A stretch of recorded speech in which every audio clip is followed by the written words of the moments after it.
मेरा दोबारा जन्म हो चुका था और आंख खुलते ही मैंने सबसे पहला काम क्या किया, अपने ड्राइवर को फोन घुमाया और कड़क आवाज में कहा, सुनो, मुझे स्कूल से पिक करने के लिए हमारे गैरेज की सबसे महंगी और चमचमाती कार लेकर आओ। आखिर मुझे यह कदम क्यों उठाना पड़ा? उस धोखेबाज टाइलर की वजह से। उस कमीने ने मेरे बचपन के दोस्त के सामने ऐसे ऐसे नाटक किए थे कि पूरे स्कूल को लगने लगा कि मैं इस आलीशान स्कूल का सबसे गरीब बच्चा हूँ। हद तो तब हो गई जब उसने खुद को शहर के सबसे बड़े झिंकवान परिवार का असली यंग मास्टर वारिस घोषित कर दिया। छुट्टी का घंटा बजा। वह अपनी नकली अमीरी का चश्मा चढ़ाए मेरे पास आया और बड़े एहसान जताने वाले अंदाज में बोला, ईथन, अगर तुम्हारे पास घर जाने के लिए गाड़ी नहीं है तो तुम मेरी लग्जरी कार में बैठ सकते हो। मैं मन ही मन मुस्कुराया। अभी उसकी बात पूरी भी नहीं हुई थी कि अचानक स्कूल के मेन गेट पर टायरों की आवाज गूंजी। एक चमचमाती दुनिया की सबसे चुनिंदा global limited edition Rolls Royce आकर रुकी। पूरा स्कूल हैरान रह गया। सबकी आंखें फटी की फटी रह गईं। तभी कार का दरवाजा खुला। सफेद दस्ताने पहने ड्राइवर बाहर निकला। भीड़ को चीरता हुआ सीधा मेरे पास आया। उसने झुककर पूरी इज्जत से कहा, छोटे मालिक, बड़े साहब ने आपको घर ले जाने के लिए गाड़ी भेजी है। मैंने बहुत ही शांत अंदाज में कहा, ठीक है। जैसे ही मैं कार की तरफ बढ़ा, पीछे खड़े लड़कों के होश उड़ गए। चारों तरफ फुसफुसाहटें शुरू हो गईं। ईथन, ये ईथन कैसे हो सकता है? भाई, ईथन का असली बैकग्राउंड क्या है? उसके पास इतनी महंगी गाड़ी कहाँ से आई? एक लड़के ने टाइलर को कोहनी मारते हुए पूछा, टाइलर, तुम तो ईथन के बड़े करीब बनते हो ना, बताओ ना उसके परिवार की असली हैसियत क्या है? इस एक पल में टाइलर इवांस का चेहरा देखने लायक था। उसे अपने चेहरे पर एक जोरदार अदृश्य थप्पड़ महसूस हुआ। उसकी बोलती बंद हो चुकी थी। जिस रोल्स रॉयस में मैं बैठ रहा था, उसे खरीदने का सपना देखना भी उसके बस की बात नहीं थी। टाइलर ने गुस्से और जलन में अपनी मुट्ठियां भींच लीं। मैं कार की पिछली सीट पर आराम से बैठ गया। रियर व्यू मिरर शीशे में मैंने देखा कि टाइलर के पिता उसे लेने के लिए अपनी पोर्श कार लेकर आए थे। लेकिन भाई, मेरी रोल्स रॉयस के जलवे के आगे उस पोर्श की कोई औकात ही नहीं थी। मेरी इस बदली हुई फरमाइश को देखकर ड्राइवर अंकल ली भी खुद को रोक नहीं पाए। उन्होंने हंसते हुए पूछा, छोटे मालिक, आपको तो कभी ये तड़क भड़क और दिखावा पसंद नहीं था, फिर आज अचानक? मैंने खिड़की के बाहर देखते हुए कहा, अंकल ली, मैंने अपना मन बदल लिया है। आज के बाद मैं चाहता हूँ कि मुझे रोज कार से ही लाया और ले जाया जाए। जितना ज्यादा दिखावा हो सके उतना अच्छा, और हाँ, हो सके तो हर दिन एक अलग कार होनी चाहिए। अंकल ली का चेहरा खुशी से खिल उठा। छोटे मालिक, आपको यह काम बहुत पहले ही कर लेना चाहिए था। सच तो यह था कि मैं एक बेहद अमीर और रसूखदार परिवार का इकलौता लाडला था। घर में मुझे इतनी शिद्दत से पाला गया था कि घर वालों को डर रहता था कि कहीं जोर से पकड़ने पर मुझे चोट न लग जाए या मुंह में रखने पर पिघल न जाऊं। मुझे तो पढ़ाई के लिए विदेश जाना था, लेकिन वेंस परिवार के साथ बचपन में तय हुई शादी की वजह से मैं उनकी लड़की के साथ रिश्ते को आगे बढ़ाने के लिए इस नॉर्मल से लिंचिंग हाई स्कूल में आ गया था। मैंने अंकल ली की तरफ देखा। क्या आज रात कोई डिनर पार्टी है? जी छोटे मालिक, आज रात मिस वेंस के साथ आपकी शादी को लेकर डिनर तय है। बहुत बढ़िया, मैंने ठंडी मुस्कान के साथ कहा। मुझे अपने पिछले जन्म की एक एक बात साफ याद थी। पिछले जन्म में इसी डिनर के दौरान मेरे माता पिता इस सगाई को तोड़ना चाहते थे, लेकिन क्लो वेंस की माँ हाथ धोकर पीछे पड़ गईं कि शादी तो मेरे ही घर में होगी। क्लो खुद इस शादी के खिलाफ थी, लेकिन वह अपनी माँ की जिद के आगे मजबूर थी। मजबूर क्यों ना हो? वेंस परिवार पूरी तरह बर्बादी की कगार पर खड़ा था। अगर मेरे परिवार की मदद नहीं मिलती तो 6 महीने के अंदर उनका दीवाला निकल जाता और वे सड़क पर आ जाते। पिछले जन्म में मेरा दिल पिघल गया था। मैं अपनी उस बचपन की दोस्त से चुपके चुपके प्यार करता था, इसलिए मैं उसका परिवार बर्बाद होते नहीं देख सका। मैंने सगाई नहीं तोड़ी और ग्रेजुएशन के तुरंत बाद क्लो से शादी करने के लिए मान गया। पर इस जन्म में मैं दोबारा वैसी बेवकूफी बिल्कुल नहीं करूंगा। जल्द ही हमारी रोल्स रॉयस आलीशान 4 सीजन्स होटल के गेट पर रुकी। जैसे ही मैं कार से उतरा, मेरी नजर क्लो वेंस पर पड़ी, जो अभी अभी वहां पहुंची थी। वह जानबूझकर होटल के गेट पर मेरा इंतजार कर रही थी। मुझे अपनी तरफ आते देख उसने बेहद रूखे और घमंडी लहजे में कहा, ईथन, मैं तुम्हें पहले ही वार्निंग दे रही हूँ। मैं तुम्हें जरा भी पसंद नहीं करती और मैं तुमसे कभी शादी नहीं करूंगी। मैंने बिना किसी हाव भाव के उसकी आंखों में देखा और बेहद आराम से कहा, शांत हो जाओ, मैं भी तुमसे शादी नहीं करूंगा। जैसे ही ये शब्द मेरे मुंह से निकले, क्लो की भौहें तन गईं। वह एकदम हैरान रह गई। उसे अच्छे से पता था कि मैं उससे एक तरफा प्यार करता था। ये बात एक बेवकूफ भी भांप सकता था। भले ही मैंने कभी खुलकर नहीं कहा था, लेकिन वह जानती थी कि मैं उस पर मरता हूँ। लेकिन आज जब मैंने सीधे कह दिया कि मुझे उसमें कोई दिलचस्पी नहीं है और मैं शादी नहीं करना चाहता, तो उसे झटका लगा। फिर उसने एक नफरत भरी मुस्कान के साथ सोचा, रिजेक्ट होने के बाद इसका अहंकार जाग गया है, इसलिए नाटक कर रहा है। हम दोनों होटल के VIP प्राइवेट डाइनिंग रूम के अंदर पहुंचे। मेरे माता पिता पहले से ही वहां शाही अंदाज में बैठे थे। वेंस परिवार की तरफ से सिर्फ मिसेस वेंस, क्लो की माँ, आई थी, क्योंकि क्लो के पिता का काफी समय पहले देहांत हो चुका था। जैसे ही क्लो और मैंने कमरे में कदम रखा, मिसेस वेंस तुरंत आगे बढ़ी। उन्होंने लपक कर मेरा हाथ थाम लिया और बेहद नकली प्यार जताते हुए बोली, ईथन बेटा, देखो तो तुम्हें कुछ ही दिनों में कितने पतले हो गए हो, लेकिन सच कहूं तो पहले से भी ज्यादा हैंडसम लग रहे हो। मैं मन ही मन मुस्कुराया। मुझे अच्छे से याद था कि मिसेस वेंस कितनी मतलबी और केवल अपना फायदा सोचने वाली औरत थीं, लेकिन उन्हें अंदाजा भी नहीं था कि इस जन्म में पासा पूरी तरह पलट चुका है। मुझे अच्छे से याद था कि पिछले जन्म में क्लोई से शादी करने के बाद इस मिसेस वेंस ने मेरी पूरी दौलत हड़पने की घिनौनी साजिश रची थी। शादी तो बहुत बाद में हुई, वो तो शादी से पहले ही हमारी प्रॉपर्टी पर नजर गड़ाई बैठी थी। बाद में मिसेस वेंस ने अपनी बाकी की जिंदगी ऐशो आराम से बिताने के लिए पूरी तरह मेरे ही पैसों पर कब्जा कर लिया था। यहाँ तक कि जब क्लोई ने मुझे धोखा देकर टाइलर से शादी की थी, तब भी ये मिसेस वेंस बड़े चमकीले और ग्लैमरस कपड़े पहनकर उस शादी में नाचने पहुंची थी। मिसेस वेंस के उसी नकली चापलूसी भरे चेहरे को देखकर मुझे घिन आ गई। जैसे ही उन्होंने मेरा हाथ पकड़ना चाहा, मैंने झटके से अपना हाथ पीछे खींच लिया। मैंने सीधे उनकी आंखों में देखकर कहा, आंटी वेंस, आपकी आंखें शायद धोखा खा रही हैं। सच तो ये है कि पिछली बार के मुकाबले मेरा वजन 10 पाउंड और बढ़ गया है। खैर छोड़िए, चलिए आज सीधे काम की बात करते हैं। मेरा यह रूखा और ठंडा रवैया देखकर मिसेस वेंस का चेहरा उतर गया। उन्हें सबके सामने थोड़ी शर्मिंदगी महसूस हुई।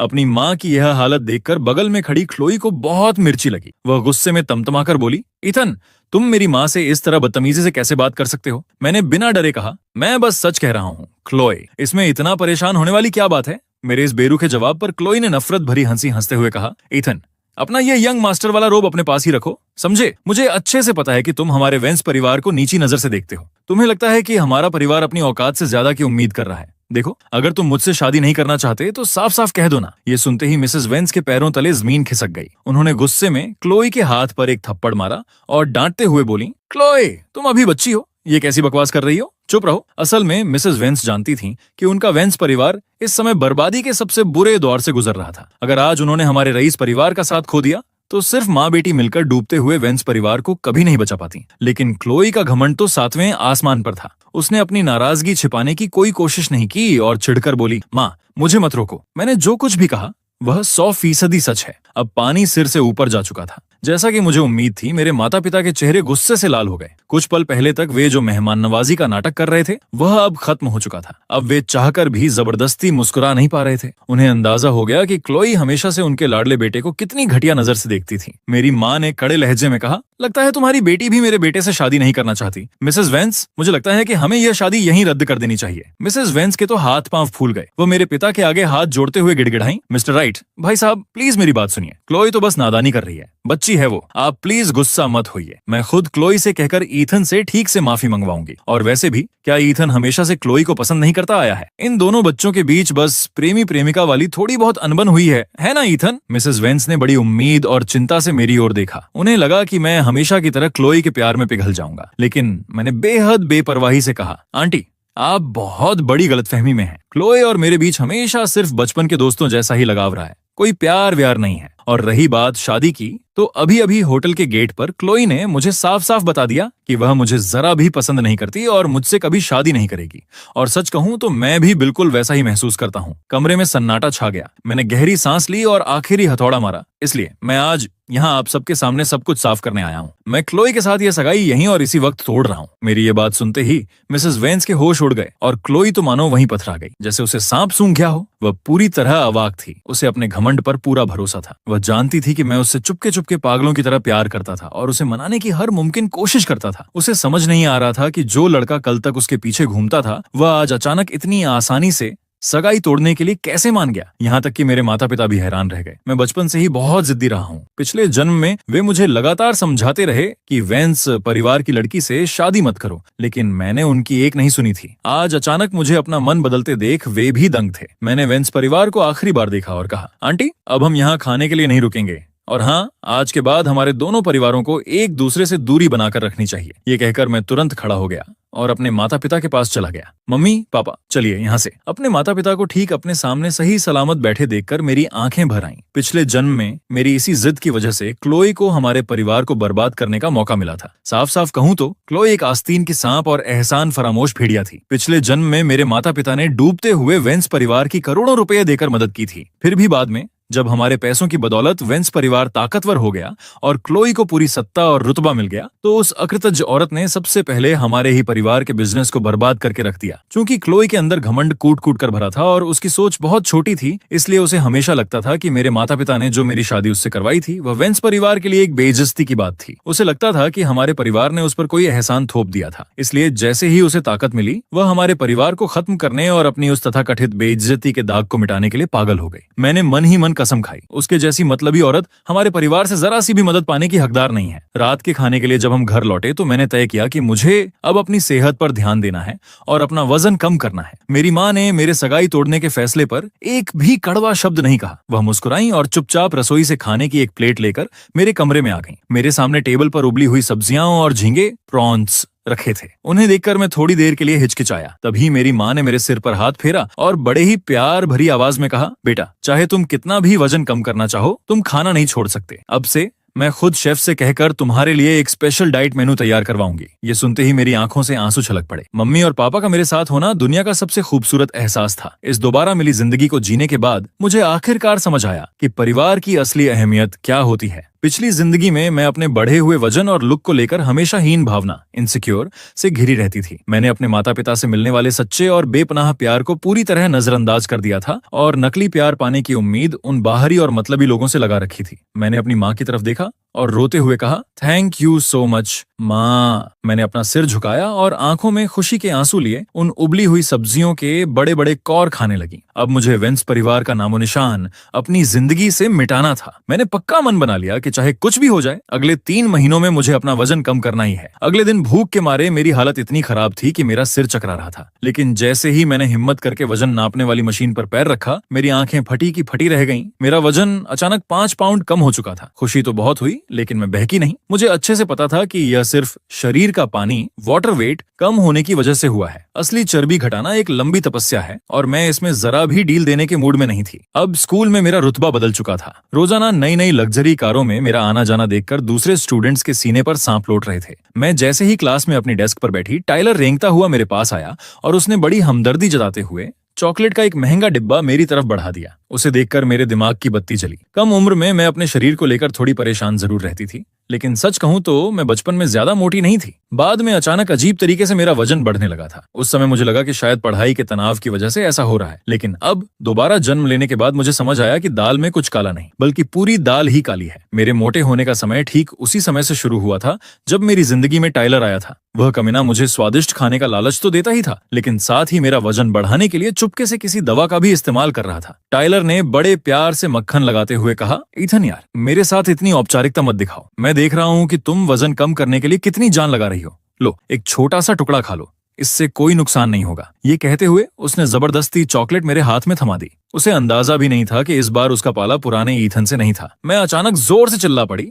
मेरे चिल्लाते ही चॉकलेट का डिब्बा छिटककर सीधा जमीन पर जा गिरा। क्लास में अचानक हंगामा मच गया। उसी वक्त क्लास ले रही इंग्लिश टीचर का ध्यान हमारी तरफ गया। उन्होंने कड़क आवाज में डांट लगाई और सीधा आगे बढ़कर वह महंगी इंपोर्टेड चॉकलेट जब्त कर ली। इंग्लिश टीचर को वह चॉकलेट ले जाते देखकर टाइलर का चेहरा डर और गुस्से से पीला पड़ गया। चीजों का जब्त होना तो बहुत छोटी बात थी। असली डर यह था कि उन चॉकलेट्स में कुछ मिलाया गया था। टाइलर की यह गंदी चाल नाकाम हो चुकी थी और मैं चुपचाप अपनी सीट पर वापस बैठ गई। वैसे हमारी इंग्लिश टीचर की एक गंदी आदत थी, उन्हें दूसरों की चीजों का मुफ्त में फायदा उठाने का बड़ा शौक। चॉकलेट का डिब्बा इतना कीमती था कि जब्त होने के बाद अब वो सीधे टीचर के पेट में ही जाने वाला था। मैं मन ही मन मुस्कुराई। मैं देखना चाहती थी कि जब सच सामने आएगा तो टाइलर इस रायते को कैसे समेटेगा। पलक झपकते ही रिसेस, आधी छुट्टी का समय हो गया। क्लास खत्म होते ही टाइलर बिना वक्त गंवाए सीधे इंग्लिश टीचर के ऑफिस की तरफ भागा ताकि अपनी गलती मानकर किसी तरह वह चॉकलेट का डिब्बा वापस ला सके, वरना उसकी पोल खुल जाती। लेकिन टीचर ने उसकी एक न सुनी और चॉकलेट वापस नहीं मिली। थके और उदास चेहरे के साथ जब वो ऑफिस से बाहर निकला तो ठीक सामने उसकी मुलाकात क्लोई से हो गई। टाइलर को इतना परेशान देखकर क्लोई ने पूछा, टाइलर,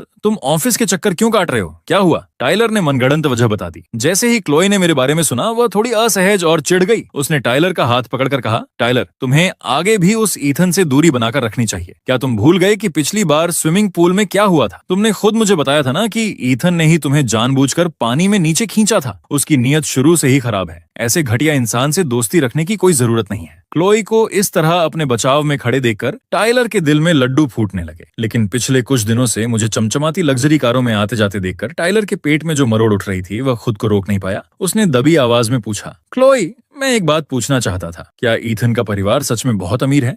मैं देख रहा हूँ कि आजकल वह हर दिन एक से बढ़कर एक नई कार में आता है। उनके पास बहुत पैसा होगा, है ना? क्या तुम दोनों बचपन के दोस्त हो? क्लोई ने तुनक कर कहा, मेरा उस ईथन से अब कोई लेना देना नहीं है। उसके परिवार के पास पैसा है या नहीं, इससे मुझे रत्ती भर भी फर्क नहीं पड़ता। टाइलर को जब क्लोई की आवाज में मेरे लिए साफ नफरत सुनाई दी तो उसने राहत की सांस ली और घबराते हुए बोला, आई एम सॉरी क्लोई, मैंने तो बस यूं ही पूछ लिया था। टाइलर के उस डरे हुए चेहरे को देखकर क्लोई को लगा कि वह शायद ज्यादा सख्त हो गई थी। उसने उसे दिलासा देते हुए प्यार से कहा, ठीक है, रो मत। मुझे पता है कि तुम्हें डर लग रहा है कि कहीं मैं दोबारा उसे पसंद न करने लगूं। तुम बिल्कुल बेफिक्र रहो, मैं सिर्फ और सिर्फ तुम्हें पसंद करती हूँ।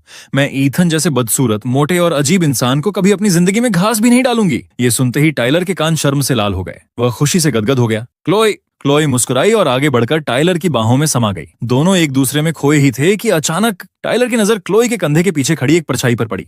वहां मैं खड़ी थी। मैं अभी अभी सीढ़ियों से ऊपर आई थी और मैंने इन दोनों का यह शर्मनाक नजारा अपनी आंखों से देख लिया था। मुझे देखते ही टाइलर के होश उड़ गए, मानो उसने कोई भूत देख लिया हो। उसने झटके से घबराकर क्लोई को खुद से दूर धकेला और हकलाते हुए बोला, ये इथन, गलत मत समझना, अभी अभी जो तुमने देखा। लेकिन क्लोई का घमंड तो अलग ही लेवल पर था। टाइलर की घबराहट देखकर वह चिढ़ गई और उसने दोबारा आगे बढ़कर टाइलर को अपनी बाहों में खींच लिया। उसने मेरी आंखों में आंखें डालकर बड़े घमंड से कहा, ईथन, यहाँ कोई गलतफहमी नहीं है। हम दोनों एक दूसरे को पसंद करते हैं। और सुन लो, टाइलर अब मेरा ऑफिशियल बॉयफ्रेंड है। क्लोई ने मेरी तरफ बेहद नफरत और तिरस्कार भरी नजरों से देखा। वह बेताबी से मेरी आंखों में दिल टूटने का दर्द और पछतावे के आंसू देखना चाहती थी। आखिर पिछले जन्म में मैं उसके पीछे एक वफादार पिल्ले की तरह घूमता जो था, उसके लिए पागल था, यहाँ तक कि उसके कहने पर अपना वजन कम करने की कोशिश भी कर रहा था। वह अपने घमंड में चूर होकर चाहती थी कि मुझे एहसास हो कि उससे शादी करने से मना करके मैंने अपनी जिंदगी की सबसे बड़ी गलती कर दी है। ठीक उसी समय जब क्लोई मेरे चेहरे पर दुख के भाव देखने का इंतजार कर रही थी, मैंने बिना किसी इमोशन के एकदम ठंडे दिमाग से उन दोनों लव बर्ड्स की तरफ उंगली उठाई और सीधे डीन ऑफ स्टूडेंट्स, स्कूल के बड़े अधिकारी को आवाज दे दी, जो इत्तेफाक से राउंड मारते हुए ऊपर ही आ रहे थे। मैंने जोर से कहा, डीन सर, देखिए, क्लोई और टाइलर यहाँ छुपकर डेटिंग कर रहे हैं। डीन को अपनी तरफ गुस्से में आते देख टाइलर के हाथ पांव फूल गए। उसने क्लोई को झटके से खुद से दूर धकेल दिया। टाइलर और क्लोई, जो पूरे स्कूल में सबसे सीधे और आदर्श छात्र माने जाते थे, उन्हें इस तरह रंगे हाथों एक दूसरे को गले लगाते देख डीन का चेहरा गुस्से से तमतमा गया। उन्होंने कड़क आवाज में कहा, तुम दोनों के दोनों अभी के अभी मेरे साथ ऑफिस चलो। डीन उन दोनों को पकड़कर ले जाने लगे। ऑफिस जाने से पहले क्लोई ने मुझे ऐसी खूंखार नजरों से देखा मानो वो मुझे कच्चा चबा जाएगी। लेकिन क्लोई की इस बचकानी हरकत से मुझे रत्ती भर भी फर्क नहीं पड़ा। इस जन्म में अभी की क्लोई मेरा कुछ नहीं बिगाड़ सकती थी। क्लास खत्म होने के बाद टाइलर का चेहरा बिल्कुल उतरा हुआ था। वह पूरी तरह निराश होकर क्लासरूम में लौटा। बाकी छात्र मक्खियों की तरह टाइलर के आसपास जमा हो गए और पूछने लगे कि ऑफिस में क्या हुआ। लेकिन टाइलर ने किसी को कोई जवाब नहीं दिया। वह सिर्फ आंखों में अंगारे लिए मुझे घूरता रहा। तभी क्लासरूम का दरवाजा झटके से खुला। क्लोई गुस्से में पैर पटकती हुई अंदर आई। उसने सीधा मेरा हाथ पकड़ा और चिल्लाई, इथन, यहाँ आओ मेरे साथ। क्लोई की पकड़ बहुत मजबूत थी। वह लगभग मुझे घसीटते हुए क्लास से बाहर ले जा रही थी। मैं मन ही मन सोच ही रहा था कि इस बददिमाग लड़की को दूसरी बार कैसे सबक सिखाया जाए। तभी अचानक एक गोरा खूबसूरत हाथ हमारी आंखों के सामने आया और उसने क्लोई की कलाई को दबोच लिया। एक ठंडी और भारी आवाज गूंजी, छोड़ो उसे। यह आवाज मुझे बहुत जानी पहचानी लगी, ठीक वैसी ही जैसी मैंने अपने पुनर्जन्म के पहले पल में सुनी थी। जब मैंने देखा कि सामने नताली वेंस खड़ी है तो क्लोई का पारा 7वें आसमान पर पहुंच गया। वह भड़क कर बोली, नताली, तुम भी इस ईथन का साथ देना चाहती हो? क्लोई ने नताली का हाथ झटकने की पूरी कोशिश की, लेकिन नताली अपनी जगह पर चट्टान की तरह स्थिर खड़ी रही। उसने क्लोई का हाथ ऐसे जकड़ा था कि क्लोई के लिए खुद को छुड़ाना नामुमकिन हो गया। ये देखकर कि वह नताली के सामने इतनी कमजोर पड़ गई है, क्लोई का चेहरा शर्म से लाल हो गया। तभी उसकी नजर क्लास के कोने में बैठी टाइलर पर पड़ी। क्लोई ये बर्दाश्त नहीं कर पाई कि जिस लड़के को वह पसंद करती है उसके सामने उसकी इतनी बेइज्जती हो जाए। गुस्से और बौखलाहट में उसने अचानक अपनी सैंडल से नताली के पेट पर एक जोरदार किक, लात मार दी। नताली इस हमले के लिए तैयार नहीं थी। उसका बैलेंस बिगड़ा और वह पीछे रखे डेस्क से जाकर जोर से टकराई। मैंने बिना वक्त गंवाए तुरंत कॉरिडोर की तरफ मुंह किया और जोर से चिल्लाया, टीचर देखिए, क्लोई यहाँ लोगों को मार रही है। ईथन, अपनी बकवास बंद करो और चुप हो जाओ। क्लोई का चेहरा गुस्से से फट रहा था, लेकिन तब तक बहुत देर हो चुकी थी। शोर शराबा सुनकर हमारी होमरूम टीचर, क्लास टीचर भागती हुई वहां आ गईं। उन्होंने अंदर आते ही देखा कि नताली अपने पेट के निचले हिस्से को पकड़े दर्द से कराह रही थी। उसका चेहरा बिल्कुल पीला पड़ चुका था। दूसरी तरफ क्लोई गुस्से में तमतमाई हुई मेरी नाक के सामने उंगली दिखा रही थी। अब टीचर के सब्र का बांध पूरी तरह टूट चुका था। उन्होंने चिल्लाकर कहा, क्लोई, एक ही दिन में तुम कितनी बार तमाशा करोगी? बस बहुत हुआ। आज क्लास खत्म होने के बाद अपने माता पिता को स्कूल बुलाओ, मुझे उनसे बात करनी है। टीचर तुरंत क्लोई को हाथ पकड़कर बाहर ले गई। मैं तुरंत पीले पड़ चुके चेहरे वाली नताली की तरफ मुड़ा। मैंने फिक्र के साथ कहा, नताली, चलो मैं तुम्हें इन्फर्मरी, स्कूल के मेडिकल रूम ले चलता हूँ। नताली कुछ बोल पाती उससे पहले ही मैंने आगे बढ़कर उसे सीधे अपनी गोद में उठा लिया। नताली पूरी तरह हैरान रह गई और आंखें बड़ी करके मेरे चेहरे को देखती रह गई। ये नजारा देखते ही क्लास के बाकी बच्चों के बीच हड़कंप मच गया। सब शोर मचाने लगे। दूसरों को इस तरह कानाफूसी करते देख नताली ने अपनी भौहें सिकोड़ी। उसकी नजरें इतनी ठंडी और तीखी हो गईं कि क्लास का हर एक बच्चा डर के मारे कांप उठा। किसी की भी आगे एक शब्द बोलने की हिम्मत नहीं हुई। नताली को शायद मेरा इस तरह गोद में उठाना पसंद नहीं आया। उसने तुरंत मेरी कलाई पकड़ी, गोद से उतरी और मुझे खुद क्लासरूम से बाहर खींचकर ले जाने लगी। जिस हाथ से नताली मुझे खींच रही थी, मैंने उसे ध्यान से देखा। मैं साफ देख सकता था कि नताली के कान थोड़े लाल हो गए थे। वह शर्मा रही थी। तभी मेरे दिमाग में अपने पुनर्जन्म का वो सीन आया जब मुझे स्विमिंग पूल के पानी से बाहर निकाला गया था और किसी ने मुझे सीपीआर देकर मेरी जान बचाई थी। मैंने अचानक चलते चलते कह दिया, नताली, उस दिन पूल में मुझे सीपीआर देने वाली तुम ही थी ना? जैसे ही ये शब्द मेरे मुंह से निकले, मैं खुद भी हैरान रह गया। दूसरी तरफ नताली को मानो बिजली का झटका लगा हो। उसने झटके से मेरा हाथ छोड़ दिया जिससे वह मुझे खींच रही थी। वह घबराकर बोली, सॉरी, मेरा ऐसा तुम्हारे करीब आने का कोई इरादा नहीं था। मैंने मुस्कुराकर कहा, अरे मैंने ये कब कहा कि तुम्हारा कोई गलत इरादा था? मैं तो बस तुम्हें अपनी जान बचाने के लिए थैंक यू कहना चाहता था। नताली ने आगे कुछ नहीं कहा। वह चुपचाप मुंह फेर कर इन्फर्मरी की ओर चली गई। इन्फर्मरी के अंदर डॉक्टर ने नताली की चोट की जांच की और कहा, कोई बड़ी चोट नहीं है, बस ये सनफ्लावर ऑयल औषधीय तेल लगा लो, ठीक हो जाएगा। वैसे इसकी एक बोतल $80 की है, तुम सीधे काउंटर पर जाकर पैसे दे सकती हो। $80 की कीमत सुनते ही नताली ने अपने होंठ सिकोड़ लिए। उसने डॉक्टर से कहा, रहने दीजिए, जरूरत नहीं है। इतना कहकर वह मुड़ी और तुरंत कमरे से बाहर निकल गई। मैं जल्दी से नताली के पीछे भागा। नताली, सुनो तो। लेकिन नताली का मेरा इंतजार करने का कोई मूड नहीं था। वह तेजी से आगे बढ़ रही थी। जब मैं बेचैनी से उसके पीछे दौड़ रहा था, तभी अचानक मेरा पैर फिसल गया और मैं गिरने लगा। मुझे गिरता हुआ देखकर नताली ने बिजली की फुर्ती से अपना हाथ बढ़ाया और मुझे कसकर संभाल लिया। उसने फिक्र से पूछा, क्या तुम्हें कहीं चोट लगी? मैंने मुस्कुराते हुए सिर हिलाया कि मैं ठीक हूँ। फिर मैंने चुपके से अपनी जेब से सनफ्लावर ऑयल की एक नई बोतल निकाली और उसे जबरदस्ती नताली के कोमल हाथों में थमा दिया। मैंने कहा, मैं देख सकता हूँ कि तुम्हारी चोट गंभीर तो नहीं है, लेकिन दर्द जरूर होगा। मैं आजकल वजन कम करने की ट्रेनिंग में इसका बहुत इस्तेमाल कर रहा हूँ। तुम भी इसे आजमा कर देखो, दर्द गायब हो जाएगा। अपने हाथ में सनफ्लावर ऑयल की उस बोतल को देखकर नताली कुछ पल के लिए बिल्कुल शांत हो गई। उसकी आंखों में एक अजीब सी चमक थी, मानो उसे यकीन नहीं हो रहा था कि कोई उसकी इतनी परवाह भी कर सकता है। मुझे अच्छी तरह पता था कि नताली वेंस परिवार की नाजायज बेटी थी। मिसेस वेंस और क्लोई उसे हमेशा परेशान करती रहती थीं और घर की नौकरानी की तरह रखती थीं। अब जब वेंस परिवार दाने दाने को मोहताज था और आर्थिक तंगी से गुजर रहा था, तो मिसेस वेंस के लिए नताली की पढ़ाई और खर्च के लिए पैसे देना और भी मुश्किल हो गया था। नताली ने कुसुम का तेल, सनफ्लावर ऑयल वापस मेरी तरफ बढ़ा दिया और रूखेपन से कहा, शुक्रिया, लेकिन मुझे इसकी कोई जरूरत नहीं है। मैं नताली के स्वाभिमान को ठेस नहीं पहुंचाना चाहता था, इसलिए मैंने मुस्कुराकर कहा, देखो नताली, मैं तुम्हें यह तेल मुफ्त में नहीं दे रहा हूँ। इसके बदले मुझे तुमसे कुछ चाहिए। बदले में कुछ मिलने की बात सुनकर नताली के कदम रुक गए। उसने मुड़कर मुझे देखा। मैंने बात आगे बढ़ाई, मुझे पता है कि वेंस परिवार में पैसों की कितनी तंगी है। साथ ही तुमने पूल में मेरी जान बचाई थी, इसलिए मैं तुम्हारे साथ एक बिजनेस डील करना चाहता हूँ। उसने अपनी ठंडी आंखों से मुझे घूरा। कैसी डील? तुम्हें पता है कि मैं वजन कम करने की कोशिश कर रहा हूँ। अगर तुम रोज मेरी एक्सरसाइज कराने और वजन कम करने में मेरी मदद करो, तो कैसा रहेगा अगर मैं तुम्हें हर महीने $500 दूं? ये भारी भरकम रकम सुनकर नताली ने माथे पर बल डाला। मैं इतने पैसों के हकदार नहीं हूँ, ये बहुत ज्यादा है। मैंने कहा, बेशक, मैं तुम्हें पूरे पैसे तभी दूंगी जब तुम्हारी ट्रेनिंग से मुझे सच में कोई नतीजा दिखेगा। ये कहते हुए मैंने अपनी जेब से एक $100 के कुछ कड़क लाल नोट निकाले और कुसुम के तेल के साथ नताली के कोमल हाथों में थमा दिए। यह इस हफ्ते का तुम्हारा एडवांस इनाम है। इसे मेरी तरफ से, यानी ईथन की तरफ से, जान बचाने का एक छोटा सा शुक्रिया समझो। और हाँ,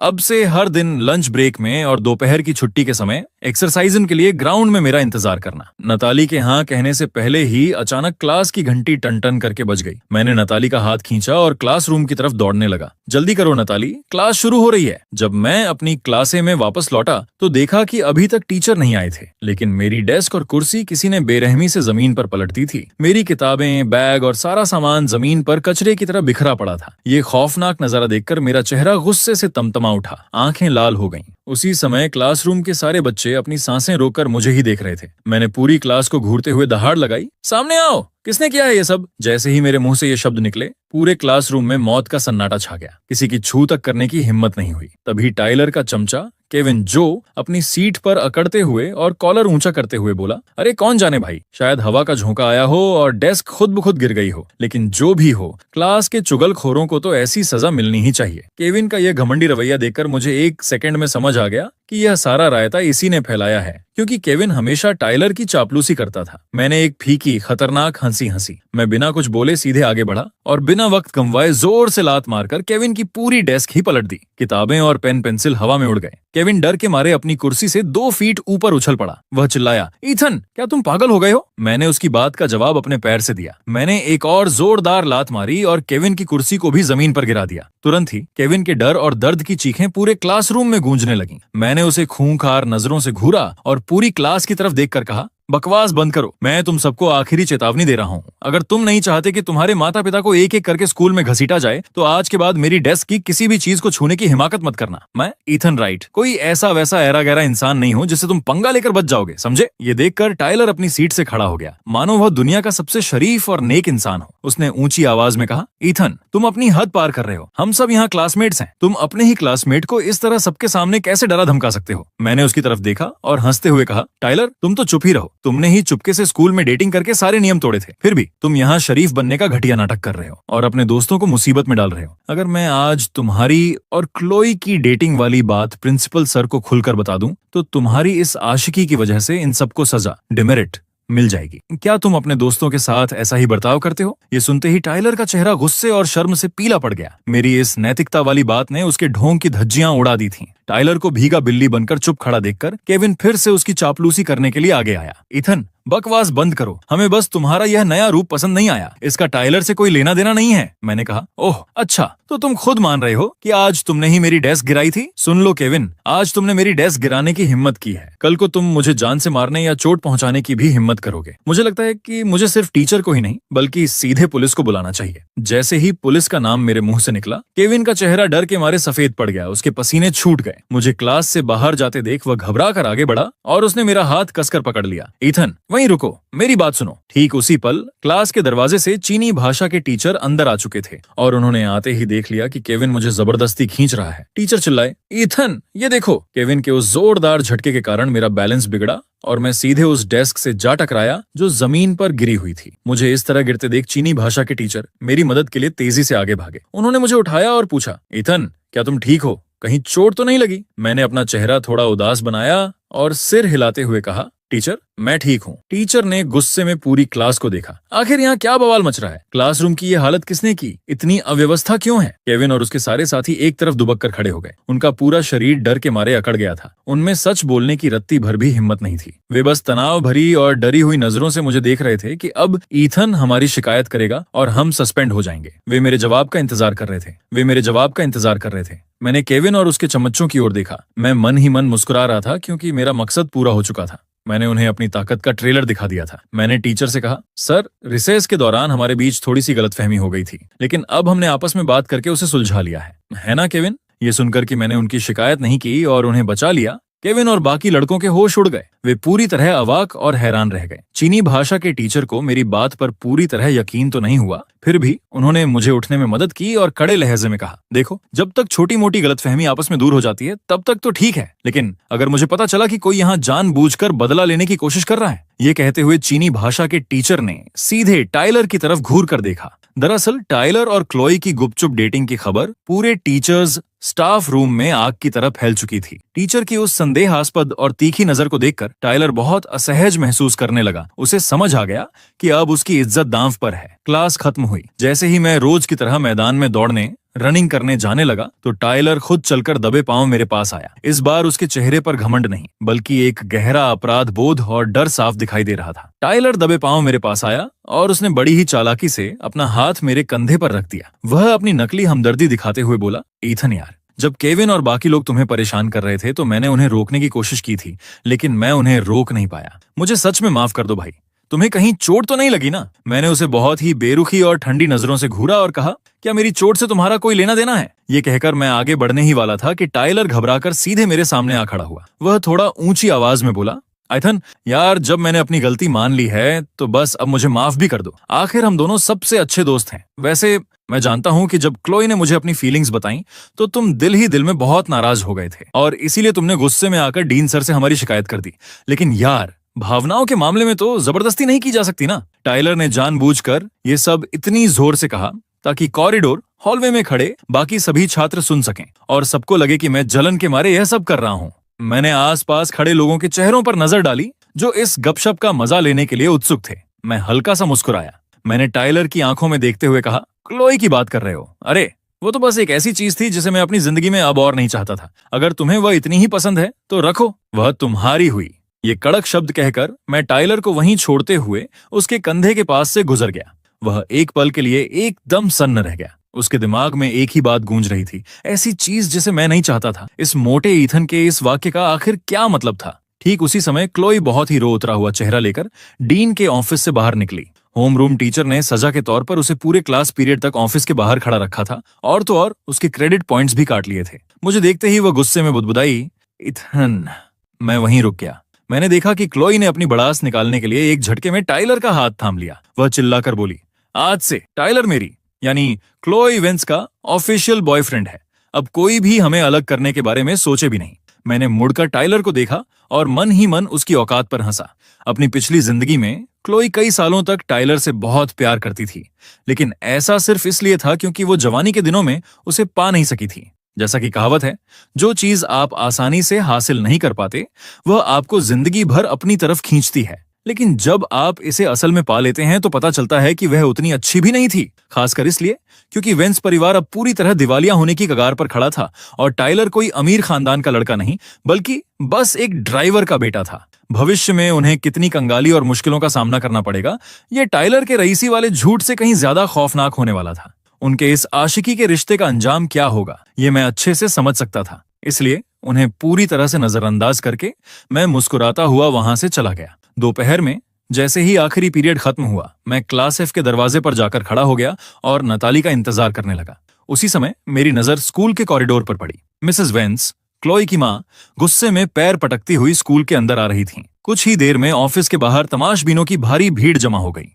मैं क्लास एफ के सामने खड़ा था, लेकिन वहां से भी मुझे ऑफिस के अंदर से आ रही चटाक की एक जोरदार थप्पड़ की आवाज साफ सुनाई दी। उसके तुरंत बाद मिसेस वेंस की चीखने की तीखी आवाजें आई जो हर किसी के कानों में चुभ रही थी। क्लोई वेंस, तुम्हें अगर अपनी इज्जत की जरा भी परवाह नहीं है तो मत करो, लेकिन मुझे समाज में अपनी इज्जत प्यारी है। तुम्हें इस आवारा लड़के के साथ डेटिंग शुरू करने की इजाजत किसने दी? दरअसल क्लोई अब मिसेस वेंस की इकलौती उम्मीद बची थी। अगर क्लोई इस आशिकी के चक्कर में पड़कर अपनी पढ़ाई बर्बाद कर लेती तो डूबता हुआ वेंस परिवार सचमुच सड़क पर आ जाता। खासकर ऐसे नाजुक वक्त पर जब वेंस परिवार को पैसों की सख्त जरूरत थी।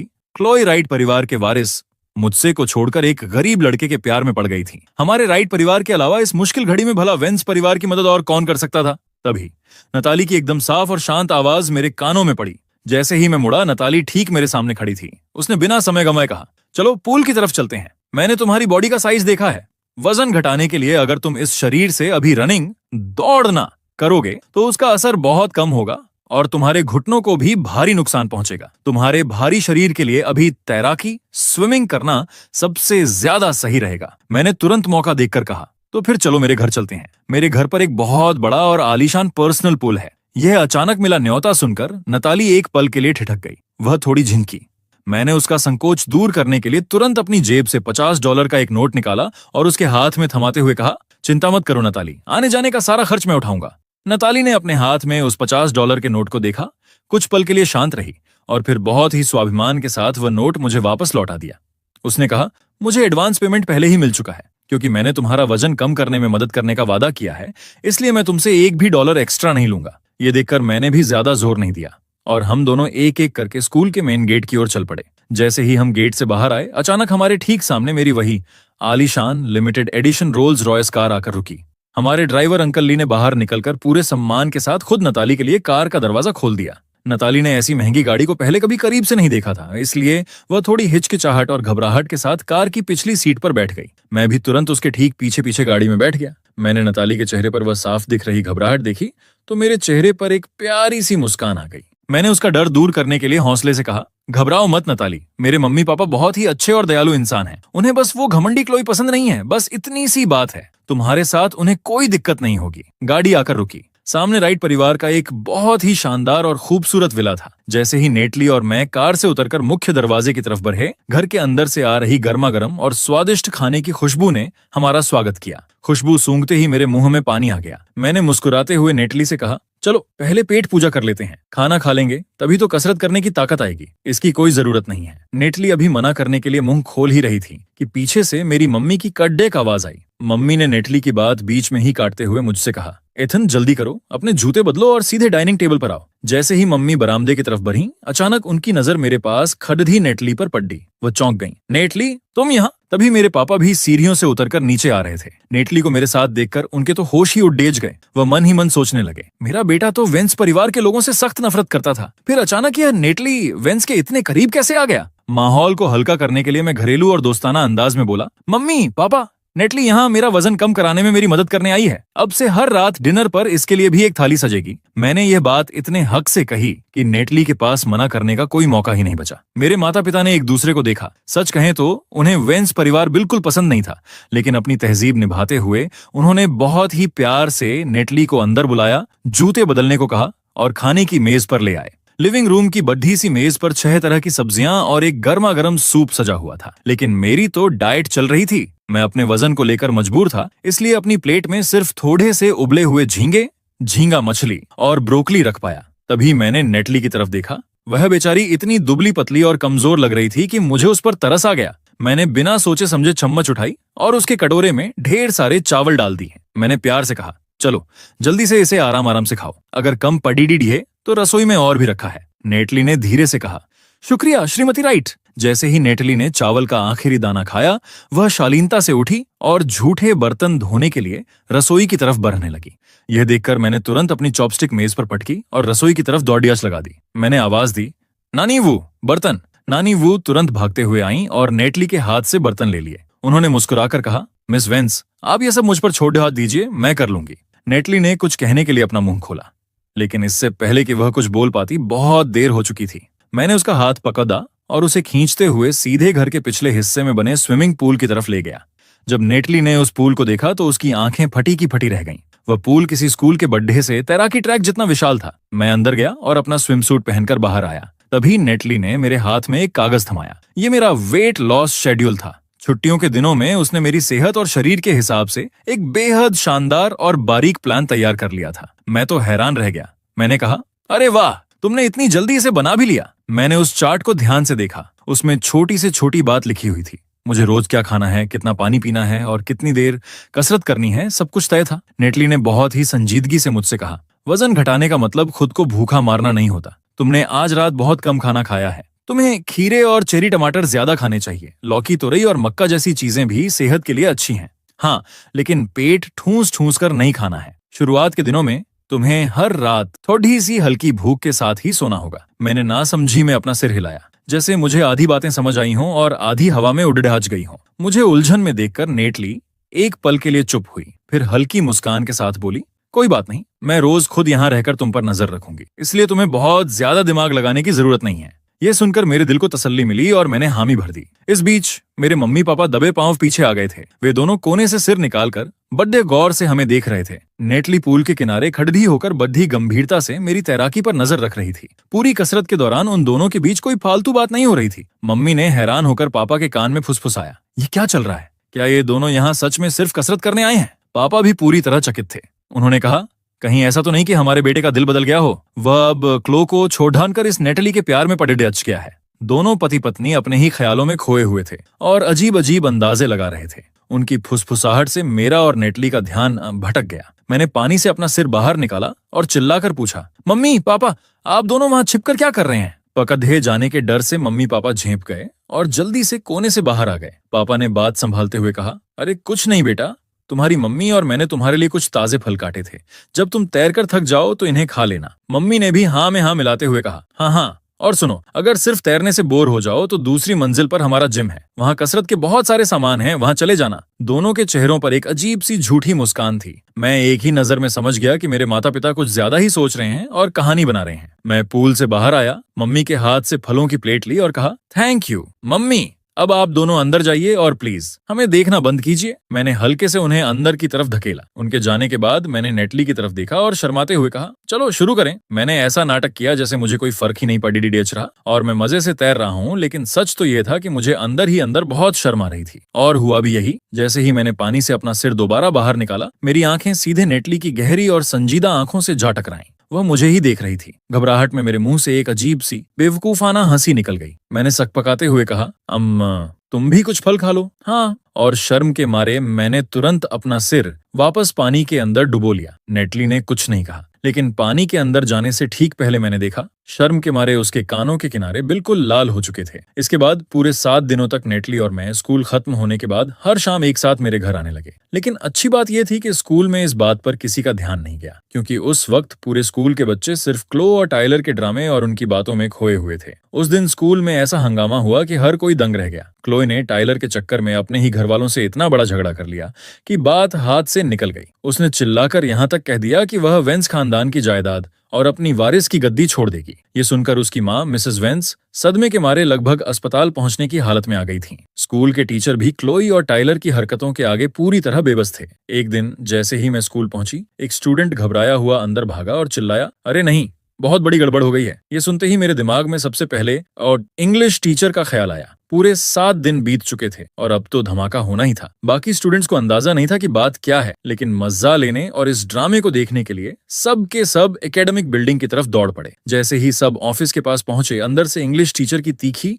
और गुस्से से भरी आवाज गूंजी, मिस्टर वांग, आज तो आपको मुझे जवाब देना ही होगा। होम रूम टीचर को भी कुछ समझ नहीं आ रहा था कि आखिर हुआ क्या है। उन्होंने बिना देर किए एक स्टूडेंट को भेजकर टाइलर को फौरन ऑफिस बुलवाया। जैसे ही टाइलर ने ऑफिस में कदम रखा, इंग्लिश टीचर की गुस्से से लाल आंखें उस पर टिक गईं। उन्होंने चिल्लाकर कहा, टाइलर इवांस यहाँ आओ, और उसे घसीटते हुए होम रूम टीचर के सामने ले गईं। सच सच बताओ, तुमने उन चॉकलेट्स में क्या मिलाया था? इंग्लिश टीचर ने कड़कती आवाज में पूछा। वही इंग्लिश टीचर जो कुछ हफ्तों पहले तक एकदम दुबली पतली थी, अचानक सबके सामने बहुत मोटी हो गई थी। टाइलर का चेहरा डर के मारे पीला पड़ चुका था। वह हकलाते हुए बोला, मुझे नहीं पता, मैंने कुछ नहीं किया। टाइलर की यह हालत देख होम रूम टीचर तुरंत उसके बचाव में आ गए। उन्होंने कहा, मिस लू, आपका वजन अगर खुद बढ़ रहा है तो आप मेरे स्टूडेंट पर ऐसा इल्जाम कैसे लगा सकती हैं? भला एक सीधा साधा स्टूडेंट आपको नुकसान पहुंचाने के लिए ड्रग्स क्यों देगा? ये सुनते ही इंग्लिश टीचर का गुस्सा 7वें आसमान पर पहुंच गया। उन्होंने कहा, पिछले कुछ दिनों से मेरा वजन अजीब तरीके से बढ़ रहा है। रोज चॉकलेट का डिब्बा खाने के अलावा मैंने सिर्फ चाय पी थी। भला एक हफ्ते में किसी का वजन 15 पाउंड कैसे बढ़ सकता है? मुझे शक हुआ तो मैंने उन चॉकलेट्स को जांच के लिए लैब में भेजा और रिपोर्ट में जो आया वो होश उड़ाने वाला है। किसी ने उन चॉकलेट्स में हॉर्मोन्स मिलाए थे। टाइलर, तुम तो बड़े छुपे रुस्तम निकले। बाहर खड़े स्टूडेंट्स के बीच कानाफूसी शुरू हो गई। सब चौंक गए। चॉकलेट में हॉर्मोन्स, ये तो बहुत डरावनी बात है। टाइलर तो इतना सीधा है, वह ऐसा कैसे कर सकता है? स्टूडेंट्स को पहली बार स्कूल में इतनी जबरदस्त गपशप जो मिल रही थी। तभी होम रूम टीचर ने जैसे ही वह लैब रिपोर्ट देखी, उनका चेहरा भी काला पड़ गया। रिपोर्ट का सच साफ था। उन्होंने गुस्से में टाइलर को अपनी तरफ खींचा और डांटते हुए पूछा, टाइलर, क्या यह सच है? क्या यह सब तुमने किया है? टाइलर की तो मानो जान ही निकल गई। उसने कभी सपने में भी नहीं सोचा था कि चॉकलेट का एक डिब्बा उसे इतनी बड़ी मुसीबत में डाल देगा। वह रोने जैसी आवाज में बोला, नहीं, मैंने ऐसा नहीं किया। भगवान के लिए यकीन मानिए, मैंने नहीं किया। अभी भी झूठ बोल रहे हो। इंग्लिश टीचर चिल्लाई, इतनी कम उम्र में लोगों को नुकसान पहुंचाने के लिए दवाइयों का इस्तेमाल कर रहे हो? बड़े होकर अपराधी बनोगे क्या? अभी के अभी अपने माता पिता को फोन करो और यहाँ बुलाओ। इस बात का फैसला आज होकर रहेगा। इंग्लिश टीचर जैसे ही टाइलर को फोन की तरफ खींचने लगी, तभी भीड़ को चीरती हुई क्लोई आगे आई और चिल्लाई, रुकिए, वो चॉकलेट्स में दवा मैंने मिलाई थी। टाइलर का इससे कोई लेना देना नहीं है। वहां खड़ा हर कोई देख सकता था कि क्लोई सिर्फ टाइलर को बचाने के लिए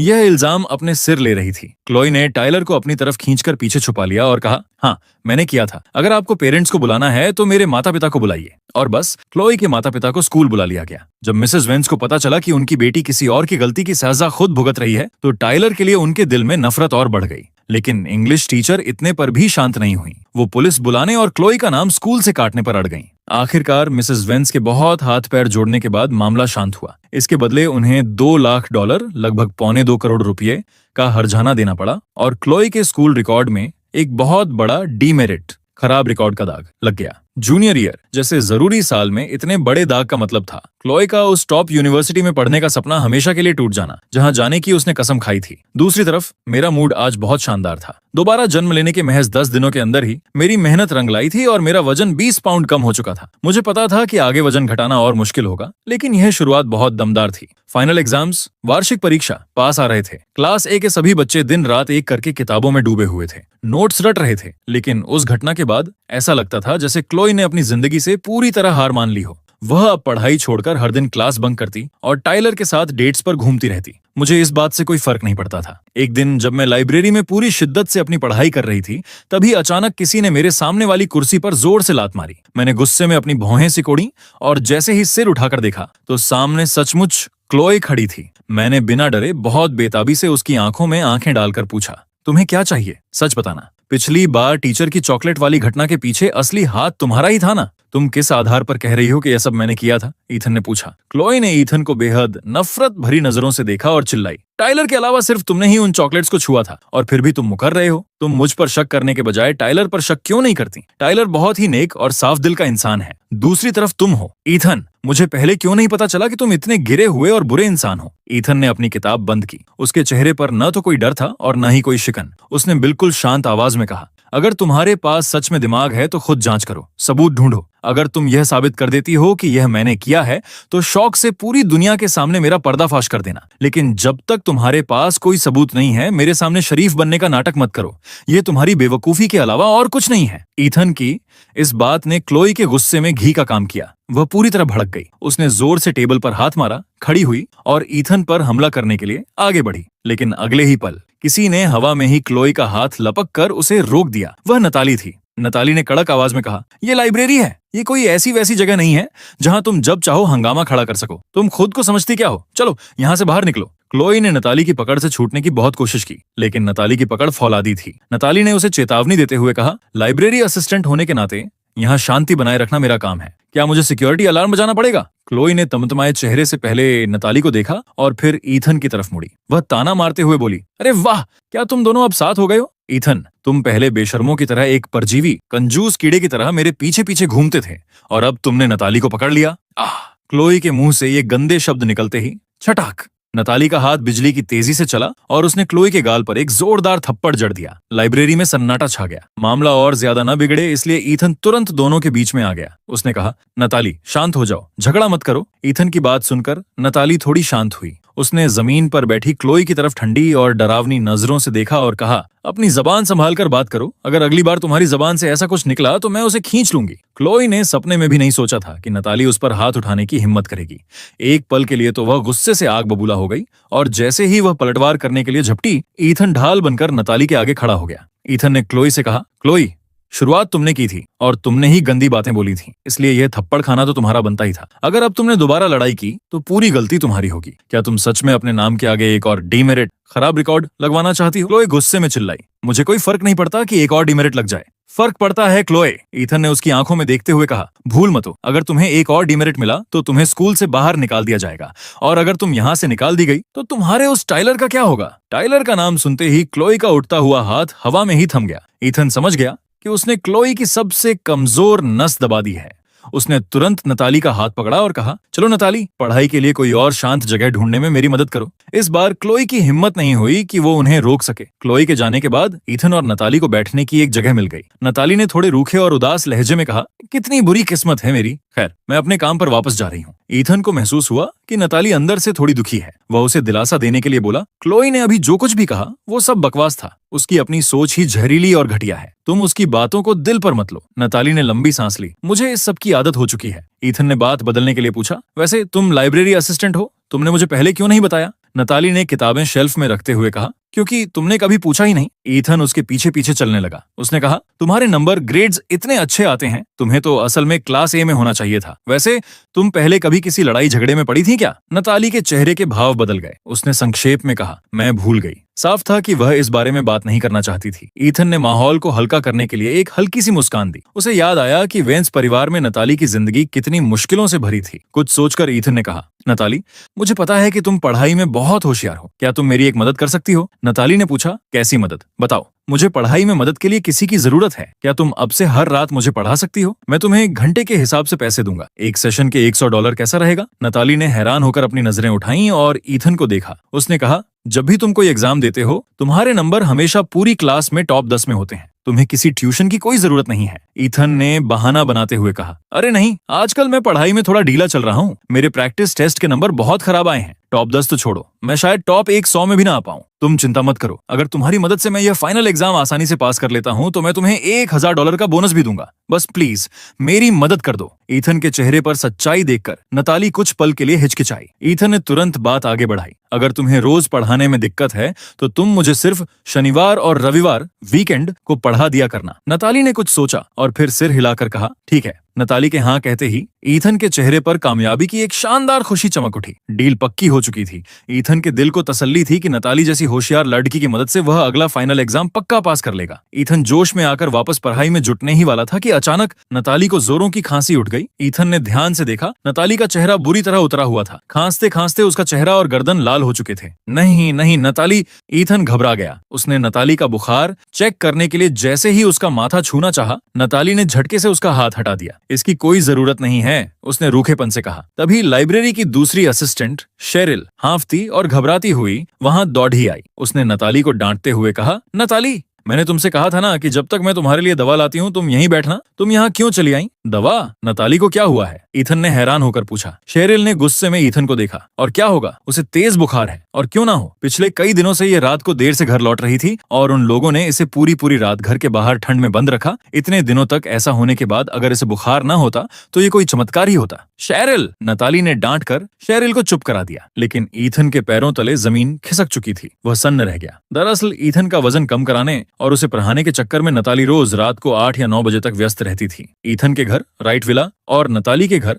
वेंस हाउस के बीच 2 किलोमीटर की दूरी थी। ईथन ने कई बार अपनी कार से छौदाजने की जिद की थी, लेकिन नताली हमेशा खुद ही पैदल जाने पर अड्डी रहती थी। ईथन ने कभी सपने में भी नहीं सोचा था कि आंटी वेंस, नताली की सौतेली माँ, इतनी बेरहम होंगी कि रात को देर से आने पर उसे घर के अंदर भी नहीं घुसने देंगी। ओह ईथन, तुम सच में बेवकूफ हो, शेरिल ने गुस्से में कहा। तुमने कभी इस बात पर ध्यान क्यों नहीं दिया? क्या मैं झूठ कह रही हूँ? तुम गुस्सा क्यों हो रहे हो? माहौल में भारी तनाव था। शेरिल ने नताली को दवा दी और दोनों के बीच की अजीब खामोशी को भांपते हुए बोली, मैं तुम दोनों के लिए पानी लेकर आती हूँ। तुम लोग आराम से बात करो। नताली के पीले पडेस चुके चेहरे को देखकर शेरिल चुपचाप वहां से खिसक गई। ईथन का चेहरा चिंता और अफसोस से भर गया था। उसने भर्राई आवाज में पूछा, या आंटी, वेंस ने तुम्हारे साथ ऐसा बर्ताव किया तो तुमने मुझे क्यों नहीं बताया? छुपाया क्यों? इसका तुमसे कोई लेना देना नहीं है, नताली ने ठंडे स्वर में कहा। कैसे लेना देना नहीं है? ईथन चिल्लाया। अगर मैंने तुम्हें अपने पास काम पर न रखा होता तो आंटी वेंस तुम्हें घर से बाहर नहीं निकालती। ये सब मेरी वजह से हुआ है। नताली ने उसकी आंखों में देखा और कहा, ये मेरा अपना फैसला था और तुमने इस काम के लिए मुझे पैसे दिए थे। साफ बात यह है कि मेरा काम मेरी जिम्मेदारी है। इसका तुमसे कोई वास्ता नहीं और मुझे तुम्हारी हमदर्दी की कोई जरूरत नहीं है। इतना कहकर नताली मुद्दी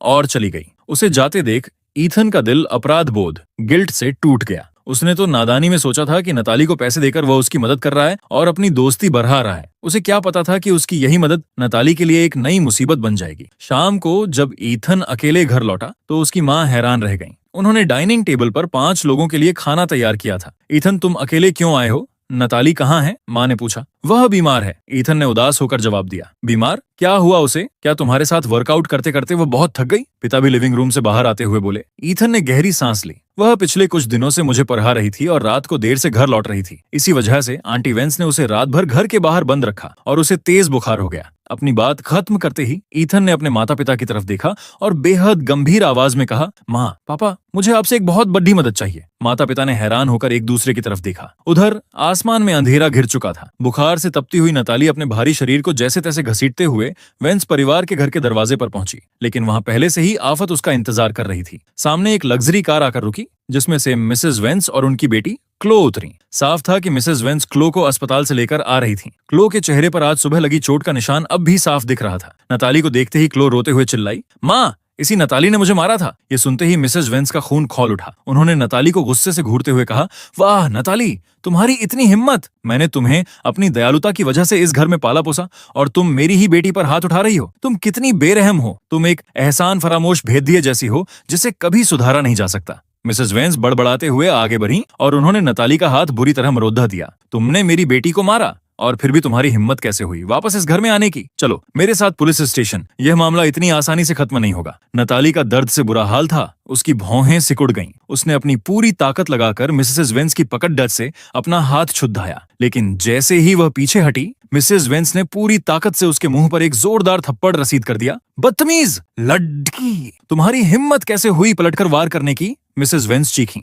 थप्पड़ दो। इतना जोरदार था कि मिसेस वेंस के नुकीले नाखून नताली के गाल पर छप गए। नताली के गोरे गाल पर खून की लाल लकीरें साफ उभर आईं। नताली दर्द से कराह उठी, लेकिन ठीक उसी पल एक तेज कार की हेडलाइट्स की रोशनी सीधे उन तीनों के चेहरे पर आकर पड़ी। मैं और मेरे मम्मी पापा जैसे ही कार से उतरे, हमारे ठीक बगल में आकर दो और गाड़ियां रुकीं। गाड़ियों से राइट परिवार के बॉडीगार्ड और वकील बाहर निकले। ये ठाट बाट देखकर मिसेस वेंस तो हैरान रह गईं, मानो उनके पैर जमीन से चिपक गए हों। मेरी माँ तुरंत दौड़कर नताली के पास गईं और उसे सहारा दिया। उन्होंने नताली के चेहरे पर खून से लथपथ खरोंचें देखीं तो उनका गुस्सा 7वें आसमान पर पहुंच गया। वह गुस्से से कांपती आवाज में बोली, मिसेस वेंस, क्या आप इंसान नहीं हैं? इतनी बेरहमी! मिसेस वेंस के चेहरे की हवाइयां उड़ गईं। वह जबरदस्ती मुस्कुराने की कोशिश करते हुए बोली, अरे भाई भाभी, आप लोग, दरअसल इस लड़की ने स्कूल में मेरी क्लोई पर हाथ उठाया था। मैं तो बस गुस्से में इसे सबक सिखा रही थी। बस गुस्से में सबक सिखा रही थी? मेरी माँ ने उन्हें घूरते हुए कहा। आपने नताली को कड़ाके की ठंड में पूरी रात घर के बाहर बंद रखा। क्या यह भी सिर्फ एक सबक था? मुझे लगता है कि आप नताली को अपने पास रखने के लायक ही नहीं हैं। बेहतर होगा कि आप इसे हमारे हवाले कर दें। क्या?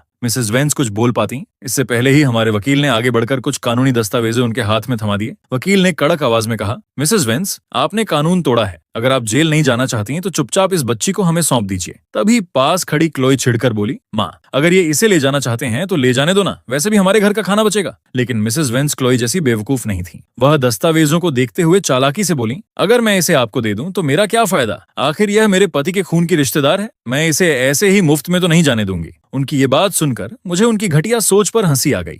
मिसेस वेंस हमेशा ऐसी ही थीं, हर बात में सिर्फ अपना फायदा ढूंढने वाली। जब मैंने देखा कि मेरे पापा उन्हें कुछ पैसे या फायदा देने का मन बना रहे हैं, तो मैंने तुरंत बीच में टोकते हुए कहा, आंटी वेंस, नताली के साथ आपने जो जुल्म किया है, अगर वह समाज में सबको पता चल गया तो आपके परिवार की बदनामी होगी। उन दोनों को हाथ में हाथ डाले चलते हुए देखना मुझे बिल्कुल अच्छा नहीं लगा। मैं तो अनदेखा करके आगे बढ़ना चाहता था, लेकिन टाइलर ने खुद मुझे आवाज दे दी। क्लो का हाथ थामे टाइलर मेरे करीब आया, जैसे वो जानबूझकर मुझे नीचा दिखाना चाहता हो। वो बोला, एथन, आज तुम पैदल स्कूल जा रहे हो? पैदल चलना तो बहुत थका देने वाला होता है। वैसे भी तुम अब हमारे इतने पास नहीं रहोगे। अगर तुम चाहो तो क्लो हमें स्कूल लाते समय तुम्हें भी रास्ते से पिक कर सकती है। मैंने रूखे अंदाज में कहा, नहीं शुक्रिया, मेरा घर और क्लो का घर एक रास्ते पर नहीं है। मैं उनसे बहस किए बिना आगे बढ़ने लगा, तभी क्लो ने मुझे टोकते हुए कहा, एथन, टाइलर तो बस तुम्हारी मदद करना चाह रहा है। तुम्हारा यह बर्ताव कैसा है? वह भले ही अच्छा बन रहा हो, लेकिन मुझे उसकी ये भलाई नहीं चाहिए। मैंने तीखा जवाब दिया और उनके आगे निकल गया। पीछे से टाइलर की रोनी आवाज आई, क्लो, मैं तो बस उसकी मदद कर रहा था। क्या एथन ने मुझे गलत समझ लिया?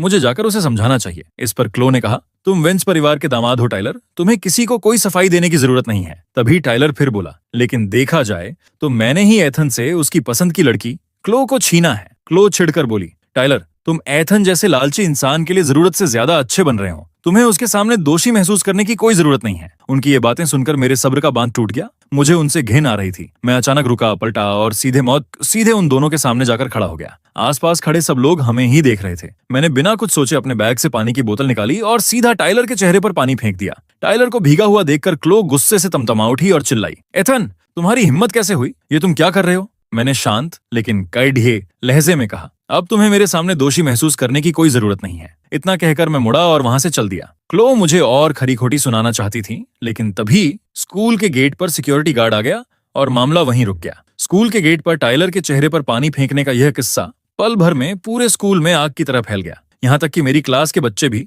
मुझे अजीब नजरों से देख रहे थे। खैर, फाइनल एग्जाम्स, अंतिम परीक्षा पास में थे, इसलिए कोई भी इस लफ्ड डी डिगोगी में पढ़ डचकर अपने लिए मुसीबत नहीं खदेदी करना चाहता था। जूनियर ईयर 11वीं क्लास की पीआर हाई का बोझ पहले से ही बहुत ज्यादा था, इसलिए स्कूल के गेट पर जो तमाशा हुआ था, बच्चों ने उसे सीरियसली लेने के बजाय लंच ब्रेक में गपशप का एक मजेदार जरिया बना लिया। फाइनल एग्जाम्स शुरू होने में अब सिर्फ 3 दिन बचे थे। लंच ब्रेक के दौरान क्लास का माहौल काफी तनाव से भरा हुआ था, लेकिन जब से नताली हमारे घर आई थी, उसकी मानसिक स्थिति बहुत अच्छी हो गई थी। यहाँ तक कि मंथली टेस्ट, मासिक परीक्षाओं में भी उसका परफॉर्मेंस बेहद शानदार रहा। पहले नताली पूरी क्लास में टॉप 5 में रहती थी, लेकिन अब वो मजबूती से नंबर 1 की गद्दी पर बैठ चुकी थी और नताली की मदद से मेरे मार्क्स भी सुधर गए थे और मैं टॉप 10 में आ गया था। तभी क्लास में वेंस परिवार को लेकर कुछ नई अफवाहें उड़ने लगीं। खबर ये थी कि वेंस परिवार कंगाल होने की कगार पर है और अब इस बात को छिपाना नामुमकिन था। क्लास का एक लड़का बोला, अरे तुम लोगों ने सुना, क्लो वेंस का परिवार दिवालिया होने वाला है। दूसरा बोला, क्या बकवास कर रहे हो, वेंस परिवार कैसे कंगाल हो सकता है, वो तो हमारे शहर के सबसे अमीर परिवारों में से एक हैं। पहले वाले ने धीरे से कहा, ये सच है यार, मैंने अपने पापा को कहते सुना था कि क्लो के पापा की मौत से पहले उन पर बहुत सारा विदेशी कर्ज था। उनका बिजनेस काफी समय से घाटे में चल रहा था, इसलिए असल में उनके पास पैसे बहुत पहले ही खत्म हो चुके थे। उसी वक्त टाइलर क्लास के अंदर आया। आजकल उसका और क्लो का एक अलग ही ढर्रा चल रहा था, साथ घूमना, डेटिंग करना और क्लास बंक छोड़ डालना करना तो जैसे उनके रोज का काम बन गया था। टाइलर को आते देख केविन नाम का लड़का तुरंत गपशप मजे लेने के लिए उसके पास पहुंचा। अरे टाइलर, क्या तुम्हें पता है कि मिस क्लो का परिवार दिवालिया होने वाला है? टाइलर हंसते हुए बोला, दिवालिया? अरे मजाक करना बंद करो यार, कल ही क्लो मुझे गाड़ियों के शोरूम में लेकर गई थी। उसने मुझसे कहा है कि अगले साल जैसे ही मैं 18 साल का हो जाऊंगा वो मुझे एक मर्सिडीज कार गिफ्ट करेगी। अगर वो कंगाल होने वाले होते तो क्या वो मुझे इतनी महंगी कार देने की बात करती? ये सुनते ही बाकी लड़कों की सोच बदल गई। हाँ, सही बात है, वेंस जैसा बड़ा खानदान इतनी जल्दी कैसे डूब सकता है? पल भर में क्लास के लड़के फिर से टाइलर को जलन भरी नजरों से देखने लगे। जैसे ही उन्होंने सुना कि क्लो टाइलर को मर्सिडीज खरीद कर देने वाली है, सब उसके इर्द गिर्द इकट्ठा हो गए और उसकी चमचागिरी करने लगे। शोर शराबा इतना बरज गया कि मेरे कानों को कोई शांति नहीं मिल रही थी, इसलिए मैंने अपनी टेस्ट शीट उठाई और क्लास से बाहर निकल गया। मेरे बाहर जाते ही क्लास में मेरे बारे में बातें होने लगी। वैसे आजकल एथन को भी बड़ी बड़ी लग्जरी गाड़ियां स्कूल छोड़ने और लेने आती हैं। समझ नहीं आता कि उसके पास इतनी महंगी गाड़ियों में घूमने के पैसे कहाँ से आए। क्या वो एक गरीब कम आय वाला स्टूडेंट नहीं है? कहीं उसका परिवार भी तो बहुत अमीर नहीं है? दूसरा बोला, नहीं यार, अगर वो गरीब स्टूडेंट नहीं है तो फिर हमारी क्लास में वो लो इनकम वाला स्टूडेंट कौन है? दूसरों को इस तरह बातें करते देख टाइलर अंदर ही अंदर घबरा गया। उसे डर था कि कहीं सब उस पर शक न करने लगे। अपनी इमेज बचाने के लिए वो बड़ी चालाकी से शांत होकर बोला, अरे मैंने सुना है कि एथन के पापा किसी बहुत अमीर खानदान में ड्राइवर हैं। आजकल उन अमीर साहब के बॉस किसी बिजनेस ट्रिप पर बाहर गए हुए हैं, इसीलिए उनके पापा उस साहब की लग्जरी गाड़ी से एथन को स्कूल छोड़ने आ जाते हैं। ओ, तो यह बात है। बाकी लड़के हामी भरने लगे। मैं भी सोचूं कि अचानक एथन के ठाट बाट कैसे बदल गए, तो उसके पापा अपने मालिक की कार का इस्तेमाल अपने बेटे को घुमाने के लिए कर रहे हैं। हम तो फालतू में ही उसे कोई बड़ा आदमी समझ रहे थे, ये तो सब दिखावा निकला। ये देखकर कि बाकी छात्र अब मुझसे नफरत कर रहे थे, टाइलर ने राहत की सांस ली। वो मन ही मन सोच रहा था, मैं किसी को भी यह पता नहीं चलने दे सकता कि इस पूरी जूनियर क्लास में इकलौता गरीब छात्र मैं हूँ, वरना स्कूल में मैंने इतनी मेहनत से जो अपनी इज्जत बनाई है वो मिट्टी में मिल जाएगी। इस सब से दूर मैं कॉरिडोर के एक कोने में फर्श पर बैठकर शांति से मैथ्स के सवाल हल कर रहा था। तभी अचानक मेरी आंखों के सामने दूध का एक पैकेट आया। मैंने सिर उठाकर देखा तो सामने नताली खड़ी थी। नताली ने धीरे से कहा, यह आंटी श्रीमती राइट ने तुम्हारे लिए भिजवाया है। मैंने दूध का पैकेट हाथ में लेते हुए हैरानी से पूछा, मम्मी ने? उन्होंने तुम्हें ये कब दिया? मुझे तो पता ही नहीं चला। चूंकि नताली अब हमारे घर पर रह रही थी तो हम दोनों सुबह एक साथ ही स्कूल आए थे। मुझे अच्छे से याद था कि मम्मी ने ऐसा कुछ नहीं दिया था। मैं तुरंत समझ गया कि नताली ने अपने बचाए हुए पैसों से ये दूध मेरे लिए खरीदा था। मैंने सुबह से लंच भी नहीं किया था, इसलिए मेरा पेट भूख के मारे चूहे कूद रहे थे। मैंने थोड़े ढेर नखरे दिखाते हुए दूध के पैकेट को देखा और कहा, यार मैं डाइटिंग पर हूँ, लंच में दूध पीना क्या सही रहेगा? नताली मुस्कुराई, ये टोंड मलाई रहित दूध है, इसे पीने से कोई दिक्कत नहीं होगी। अब मुझसे और सब्र नहीं हुआ।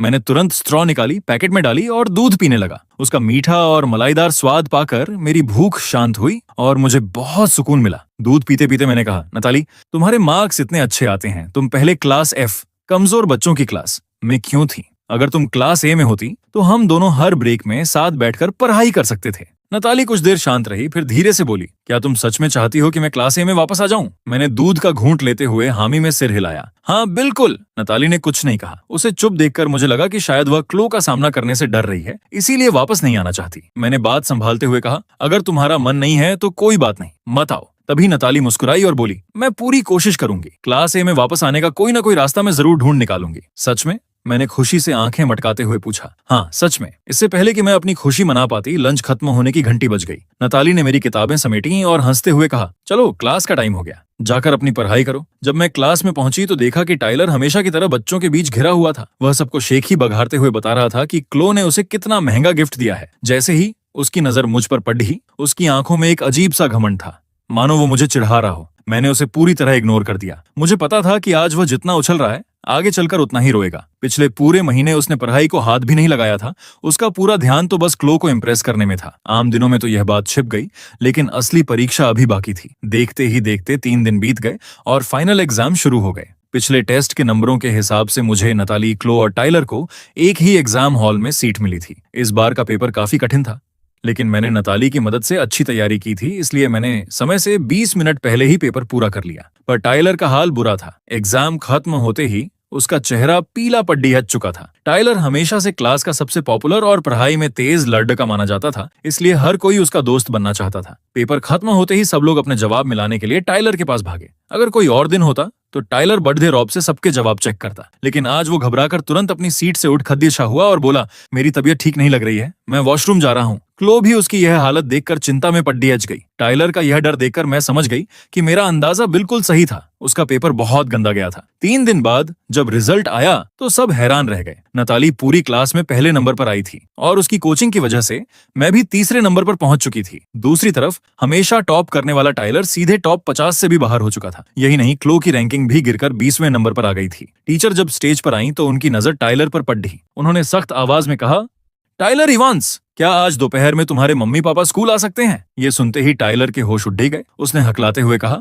मैम, मेरे पापा बहुत बिजी रहते हैं, उनके पास समय नहीं होगा। तो तुम्हारी मम्मी? टीचर ने पूछा। मम्मी का नाम सुनते ही टाइलर का चेहरा और काला पड्डीच गया। बाकी बच्चों को समझ नहीं आ रहा था कि टाइलर इतना क्यों डर रहा है, लेकिन मैं सच जानती थी। टाइलर के माता पिता का बहुत पहले ही तलाक हो चुका था और वह अपने पिता के साथ अकेला रहता था, लेकिन सबके सामने यह सच मानने की उसकी हिम्मत नहीं थी। टीचर ने उसकी तरफ देखा और सख्त लहजे में कहा, टाइलर, तुम्हारे नंबर बहुत कम आए हैं, तुम्हारे गार्जियन को आना ही होगा, चाहे वो बिजी हो या ना हो। इतना कहकर मैम समर होमवर्क देने लगी और टाइलर को बहाना बनाने का मौका ही नहीं मिला। टाइलर अंदर ही अंदर बुरी तरह कांप रहा था। उसे डर था कि अगर उसके पिता, जो कि एक मामूली ड्राइवर थे, स्कूल आ गए तो सबको पता चल जाएगा कि वह क्लास का सबसे गरीब लड़का है, और अगर ऐसा हुआ तो ईथन को फंसाने की उसकी पुरानी साजिश का भी भंडाफोड़दाज हो जाएगा। दोपहर के वक्त क्लास के बाकी बच्चे गर्मी की छुट्टियों के मजे लेने के लिए अपने बैग पैक करके घर जा चुके थे, लेकिन केविन और उसके कुछ दोस्त वहीं रुके हुए थे। क्लोई भी टाइलर के पास ही खड़ रही थी और लगातार उस पर नजर रखे हुए थी, जिससे टाइलर की सांसें फूल रही थीं। दरअसल टाइलर ने अपने पापा को स्कूल आने के लिए दोपहर 12:30 बजे का समय दिया था। वह चाहता था कि तब तक क्लोई और क्लास के बाकी बच्चे यहाँ से चले जाएं, ताकि उसके पापा की असली पहचान किसी के सामने ना आए। लेकिन क्लोई तो उसकी चिंता में घुली जा रही थी। उसने ठान लिया था कि जब तक टीचर टाइलर को डांटकर फ्री नहीं कर देती, वह कहीं नहीं जाएगी। केविन और उसके दोस्त भी टाइलर को सांत्वना देने के बहाने वहीं जमे हुए थे। बेचारे केविन और उसके दोस्तों को क्या पता था कि टाइलर को इस समय उनके दिलासे की नहीं, बल्कि वहां से दफा हो जाने की जरूरत थी। अगर वे लोग नहीं गए तो टाइलर का इतना बड़ा झूठ पल भर में पकड़ जाता। मैं धीरे धीरे अपनी डेस्क के अंदर किताबें डाल रही थी। तभी नताली ने दरवाजे से देखा कि क्लास में सिर्फ क्लोई और उसके दोस्त बचे हैं, तो वह भी अंदर आ गई। नताली मेरा बैग पैक कराने के लिए आगे बढ़ी, लेकिन मैंने उसका हाथ पकड़ देकर उसे एक खास इशारा किया। इतने दिनों से साथ रहने की वजह से नताली तुरंत समझ गई कि मैं क्या चाहती हूँ। उसने तुरंत एक कुर्सी खींची, मेरे बगल में बैठी और जोर से बोली, अरे तुमने आज कहा था ना कि तुम्हें एक सवाल समझ नहीं आ रहा, लाओ मैं तुम्हें अभी समझा देती हूँ। मैं तो मन ही मन बस यही सोच रही थी कि क्लास में रुककर तमाशा देखने का क्या बहाना बनाऊं, और नताली ने मुझे इतना शानदार बहाना दे दिया। मैंने झट से एक किताब निकाली और बिना देखे एक सवाल पर उंगली रख दी। हाँ, ये वाला सवाल। नताली किताब हाथ में लेकर बड़े आराम से उसे देखने लगी। दूसरी तरफ बैठा टाइलर बेचैनी की आग में जल रहा था। क्लोई और केविन का रुकना ही क्या कम था, जो अब ईथन और नताली भी यहीं धरना देकर बैठ गए। घड़ी में 12:30 बज चुके थे और टाइलर का सब्र का बांध टूट गया। वह झल्लाकर बोला, क्लोई, केविन, तुम लोग घर जाओ ना यार, मैं इसे अकेले संभाल लूंगा। बिल्कुल नहीं, क्लोई पैर पटकते हुए बोली, मैं तुम्हारे साथ यहीं रुकूंगी। अगर उस बुढ़िया टीचर ने तुम्हें कुछ भी कहा तो मैं उसे छोड़ दूंगी नहीं। केविन ने भी सुर में सुर मिलाया, हाँ टाइलर, हम सब तुम्हारे साथ हैं, डरो मत। सिर्फ नंबर ही तो कम आए हैं, इसके लिए पेरेंट्स को बुलाने की क्या जरूरत है। जब टाइलर ने देखा कि ये लोग इतनी आसानी से नहीं मानेंगे, तो उसने क्लोई को पट्टी पढ़ानी शुरू की। क्लोई, तुम्हें सच में चले जाना चाहिए। मेरे पापा को छोटी उम्र में ये डेटिंग वेटिंग बिल्कुल पसंद नहीं है। मुझे डर है कि अगर उन्होंने तुम्हें यहाँ देख लिया तो वो बहुत गुस्सा हो जाएंगे। ओह अच्छा, ठीक है फिर, क्लोई ने डरते हुए कहा, घर पहुंचते ही मुझे मैसेज करना, याद रखना। टाइलर ने राहत की सांस लेते हुए सिर हिलाया। वह बस यही दुआ कर रहा था कि क्लोई जल्दी से आंखों के सामने से ओझल हो जाए। जाने से पहले क्लोई ने बड़ी फिक्र के साथ केविन और बाकी लड़कों से कहा कि वे टाइलर का ख्याल रखें। टाइलर के लिए क्लोई का ऐसा प्यार देखकर केविन और बाकी लड़कों के